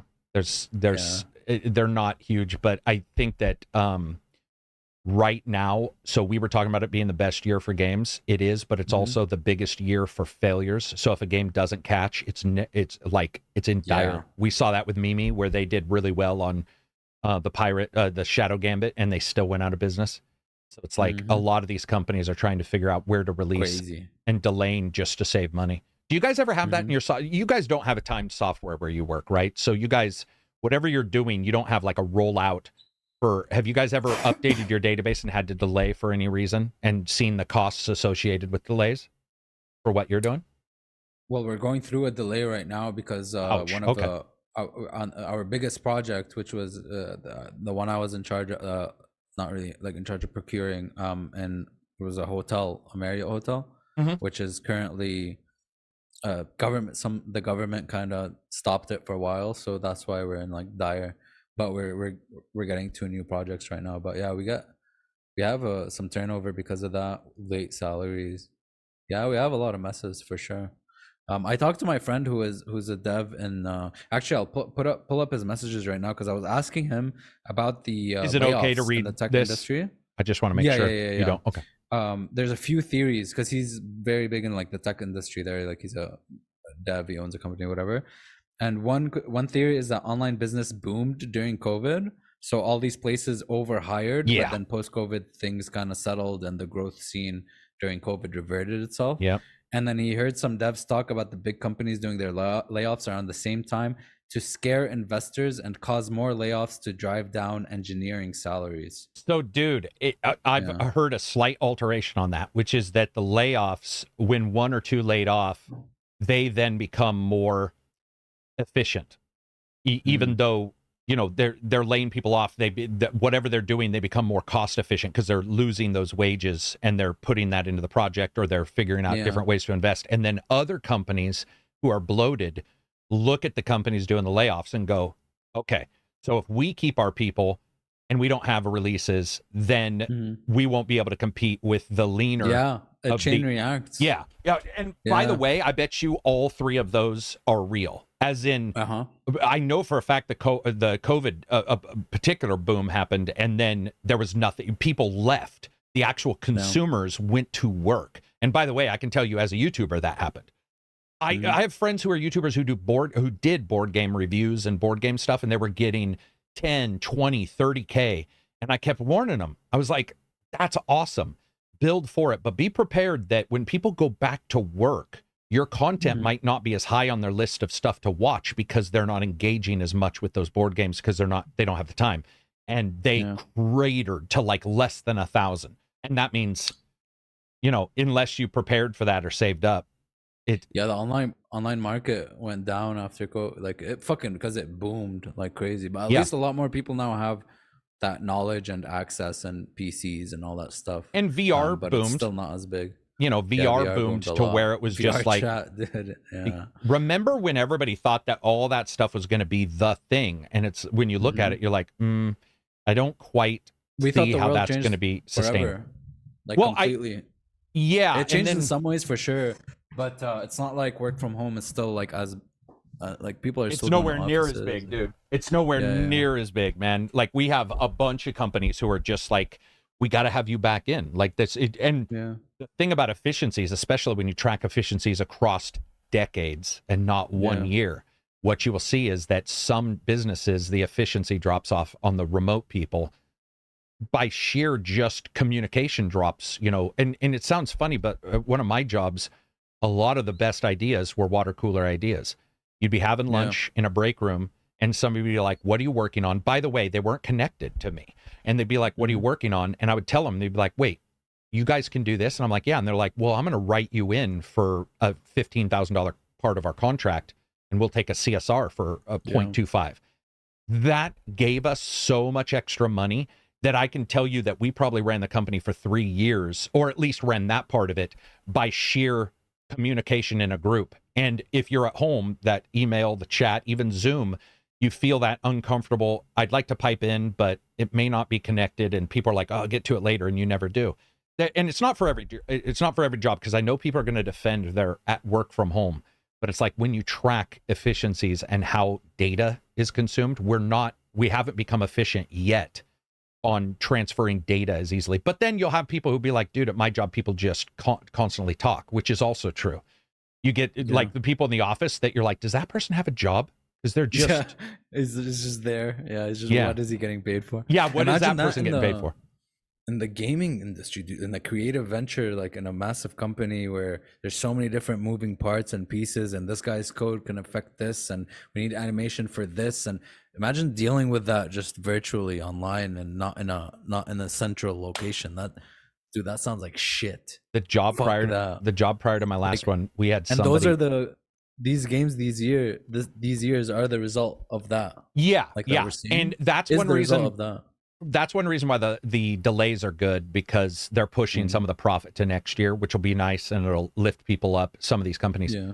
But dude, we had somebody at my old job who I'm pretty sure for over a year they did not have a single tasked item to them, because as everybody shifted, everybody thought, oh, I'm just going to use a generic name. Oh, Bob's doing this, and Bob wasn't doing that anymore. But Bob didn't speak up. Why would Bob speak up? Don't speak up, dude. Just stay in your place. And I'm telling you right now, man, we would go and that, this is the early days of YouTube and shit. And that, like, they did nothing. And they'd even sometimes be like, well, I think I have time to QC this, blah, blah, blah. And you'd be like, dude, you have time to QC everything. You're not doing anything. And by the way, hey, Yeah. whatever, power to them, I guess. If that's, I like to be busy, but I know some people I don't. can't be, dude. It's so boring. I would get in a lot of trouble at work if I didn't have something to do. I just guarantee you, I would be doing something squirrely, and it would be a disaster. I need to be like Phil. If I have like an hour off at work, like if I have like no task going, and I start like just me at, dude, time moves so slow. Oh, it moves. Oh my God. Have you ever had the day that you think is going to be awesome, but nothing happens, and it is a 25-hour day in an 8-hour day? And you're like, I'm going to die. I'm going to die. I get that really anxious feel. We would go on walks. Like if there was so for example, if there was a downtime, a lot of people would be like, this is great. And I'd be like, I'm going for a walk because I got to pass the time, because that 2 hours is going to extend. It's going to feel like 50. You know, it's like watch a fly. You know how a fly sees the world, where everybody's moving in slow motion? That's what it would be. Yeah, it's sad, though, to see the layoffs. I mean, but it is, I'm not saying it's foretold, because you never know how long, you never knew how long it was going to be. But some companies, you can tell, they just hired up. And I'm not even talking about video game companies. I'm talking about tech companies as a whole, hired up too high. Dude, I would get, LinkedIn was going nuts. I would get offers like, dude, it was fucked. Employers were just like, just grinding for employees. They were battling each other. Like there was a lot of videos of like how to way more than how to get hired. There was like how to appeal to employees and devs and stuff like that. It was just, the market was completely switched, and now it's back. It's starting to go back. I for sure hope and assume that some video game people who are laid off will combine to other companies, as in making their own companies and that kind of, which is why I said the Kickstarter for the Night Dive guys is great. But because like Unreal is easier to make games in, and so people can jump in. So I would like to see some of these people come together, and they probably are behind the scenes. You hear some unemployment slacks is what they're called, where people make a Discord or a Slack for a bunch of game people who got laid off. Hopefully they're able to come together and maybe push for an investment from somebody and say, you know, it won't be Embracer anymore. See, that's another problem, man. You don't want your investor running the company. And that's the exact thing we worried about at Embracer. And now look, all these... It's like the worst case scenario happening. It's the worst case scenario, man. It's you know how sometimes somebody's really good, but they need an assistant? That's like the way all these companies should be. It's like the investor should be 1 or 2 levels away from the one making every decision, or your financial guru, whatever, at your company should be 1 or 2. By the way, we've had that with HR, where the HR was also a manager, and it was a disaster. It was an unmitigated disaster. You don't want you don't want that. You don't want HR in charge of anybody, man. No, you don't like those guys will. I mean, the HR. Yep. ACG, I do that too. About once a month, I get this time slow in a bad day, and I just try to walk a mile or 2. Yep. Do we have anything else? We've gone on for. I don't think so, man. We What are you gonna play? We milked it today. What are we gonna? Yeah. What are we gonna finish up on? What do you mean? For Friday? What are you gonna play Tuesday? What are you gonna play tonight, tomorrow, and maybe for the weekend? I'm gonna maybe stay up a bit later. Hopefully beat Miles, because tomorrow I'll get into some AC Mirage. Is that tomorrow is the release date for Mirage? Sorry. Tomorrow's the release date. Okay. So I can get it now, but I it's just I have Miles. I want to beat before Spider-Man 2, and then after Assassin's Creed, there's Lords of the Fallen, and then after that, between I bet you like the time after I beat AC and Lords of the Fallen, I'm sure I'll go back and play more Starfield. And then go back to because Starfield is just gonna be a constant thing. I'm still updating it with mods. We're getting our car finally. Been 2 years since my wife totaled my car, and we were like every time. Oh, yeah, you told me you're buying one now. Yeah, we have to, because it was just years of her having to take time off to get me to a doctor appointment, or or the car would break down, we have to rent. And after a while, I looked at the cash I thought we were saving. I'm like, dude, we're at this point so that's like the big thing we're doing, is getting a car, which is going to be really nice. It's going to be really nice, but it's another expense. Sucks balls. Dude, but being carless sucks. Being carless does suck, because there's been a couple times where I've had that energy, and I'm like, oh, I could have done a drive like I did prior to Yeah. the car being totaled, where it's like, I'll just record a video, I'll drive somewhere, record a video, or talk to the Discord or whatever. You can't, stuck at Do you home. have good in Oregon? Do you have good public transportation? Yeah, Oregon's pretty sweet. I think my town has a little bit of a late night embargo, not embargo, what's the term?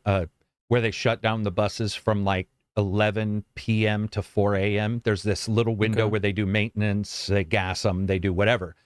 But overall, it's pretty good. It's not great, but we also have a massive college football team. Yeah. So you have a lot of kids who need the bus, and that pays for it. I mean, our it's Oregon Ducks, so it's like they have a pretty big, financial backing to make sure kids can get to school and all that kind of stuff. So yeah, we just piggyback on that. But we don't have great buses. They're not like, they're not electric. Did you see MH Toast post a picture of the bus where it had like an LCD in the back screen? It had like wooden paneling. Yeah. Where is not he? ours. Is he in Japan as well? I think. No, I think his. Oh, this might have been his trip, but I actually don't think it was his trip. I could be wrong on that. He can correct if he watches this, but it was funny because his bus was not our bus, man. Oh, okay. Yeah, our buses are the side, the side seats facing side in. seats, and then Yeah, and it's you always have the uncomfortable late night crazy person on the it's definitely not as good as that one. Yeah. We don't have the LCDs in the back. Someone Do you guys with a have baby. you guys have public transportation where you are? Yeah, but like, I mean, the gas is cheap as fuck. So I feel like they really need to increase gas prices. I feel like they need to push, because dude, the because the is amount fucked. of the traffic is fucked. Oh, Yeah, man. yeah. Traffic is fucked. The air is fucked. I really think they should, but they're not gonna. Not anytime soon. Yeah, in London, where I was carless, the public transportation was okay, but I realized like when I don't have a car, I just get less motivated to do things. Oh, I have to Uber. Oh, I have to figure out how to get this place to that place. Like, fuck that. It's the VR of personal transportation. You have to do and also something. it's London, Ontario. Sorry, I know London and the UK is but way better. But yeah, what did you say? I was just saying it's the VR of transportation. You have to do something to go the extra step. If you don't have a car, you're like, oh, I got to do an Uber. I'll just stay at home and I'll order from Amazon or what have you. Yeah. Like I'll just play pancake mode. Being married definitely changed that, where I used to go to, I had to go to the store on my own and blah, blah, blah. She likes to do that stuff. And after a while, I'm like, I need to get out more, man. Like I need to have the random interaction, because like it's bad for you to just be in all the time. And I am definitely one of the people that does not need to be out and about with people. Like it's not that I don't like people, but I really don't. A lot of people. I like my friends. It's like the random stuff that happens, especially with as mouthy as I got in a lot of trouble. And it's weird, but it's like when you get older, you look at the stupid shit you did, which is the way you're supposed to learn. But I look at the stupid shit and I'm like, dude, how am I not a felon? How am I not, and it was back in the day when that's ever, it was far more likely. There weren't videotapes. It was like, now I'm like, geez, man, I don't know if I want to go out, because am I going to still be as loudmouthed as I was? I mean, it was bad. Yeah, it was bad. I was causing a lot of problems. And, it was I was just talking to a friend about it, and he was reminding me of some of the stupid stuff I got us in. Yeah. I'm really happy that in a way I don't. My dad was like that.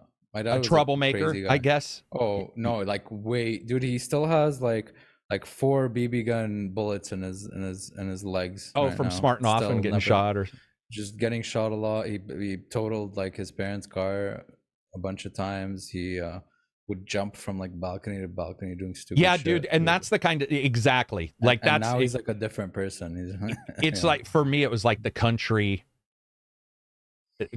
energy, when you're younger, and like somebody will climb to the top of a tree and you'll saw it down just because it sounds like a fun idea, and then they live and you're like, oh, you could have died, we shouldn't do that again. But you learn after. And what's awesome for me is I've had this gap where I didn't go out as much, and I'm like, oh shit, I'm glad I didn't, because some of the stuff we used to we did stupid shit, but it was always this one friend's idea who passed away back in 2016. Because he did something stupid as well. He canoed on his own in a small tight river and he drowned and shit. Oh, no way, really? Yeah, we were like, but like we were like, that guy would just fuck with us all the time, and we are like, oh, that's how he would go out. But obviously, we were all sad, and but anyways, no, it's like we used to tase at each other, you know what I mean? Yeah. And it's like, fuck, dude, like that could get dangerous, man. Like tasing each other, like tasing Did for you live fun isn't in? a joke. You've lived in big cities though, for the most part, Yeah, right? all my life. I've never like London, Ontario is the only town that wasn't a city that I lived in for like 10 years. Other than that, it's all cities. Yeah. Yeah, I'm a I city think guy. that everybody's got their own energy, so you'll get somebody who's lived in a city, and sometimes they've learned rules of like, don't go to this place, you know, this right, like especially if the city's got problems with crime or whatever. But especially when you live out in the boonies, you live in a small town, it's something about the energy that gets built up you would do physical things that were just really dumb. Like somebody just said backflips from a patio into a pool. Yeah, but we would never have pools. We'd be like, let's backflip and see what happens. And you'd be like, and see what happens. When you get older, you're like, obviously, we know what's going to happen. Somebody's going to not backflip and they're going to break their neck or whatever. Yeah. But I was lucky that most of us got to an older age to where you could sit back and go, well, that was... Well, that was too, yeah. Well, we did really that with BMX and skateboards. Yeah, BMX and skateboards. BMX. Oh man, and scooters. Yes. Are you talking about the scooter where you put your foot on it like a skateboard and it had little wheels? Yeah. Dude, I had two of those. Those things were dangerous as fuck. I loved them. And they would always hit your shins, dude. Yes, oh my every God. time. Or we were playing with sticks one time. This is how poor we were. We used sticks as guns, you know, when you're a kid, like because we didn't have like airsoft. And I got the gun in the spoke of the scooter at full speed, and that thing endowed, and I mean, you know, half of my face scraped off and stuff, and you just get up as a kid and you're like, oh man, that was stupid. Up, yeah, you just get up and you're like willowy boned little kids where shit doesn't break half the time.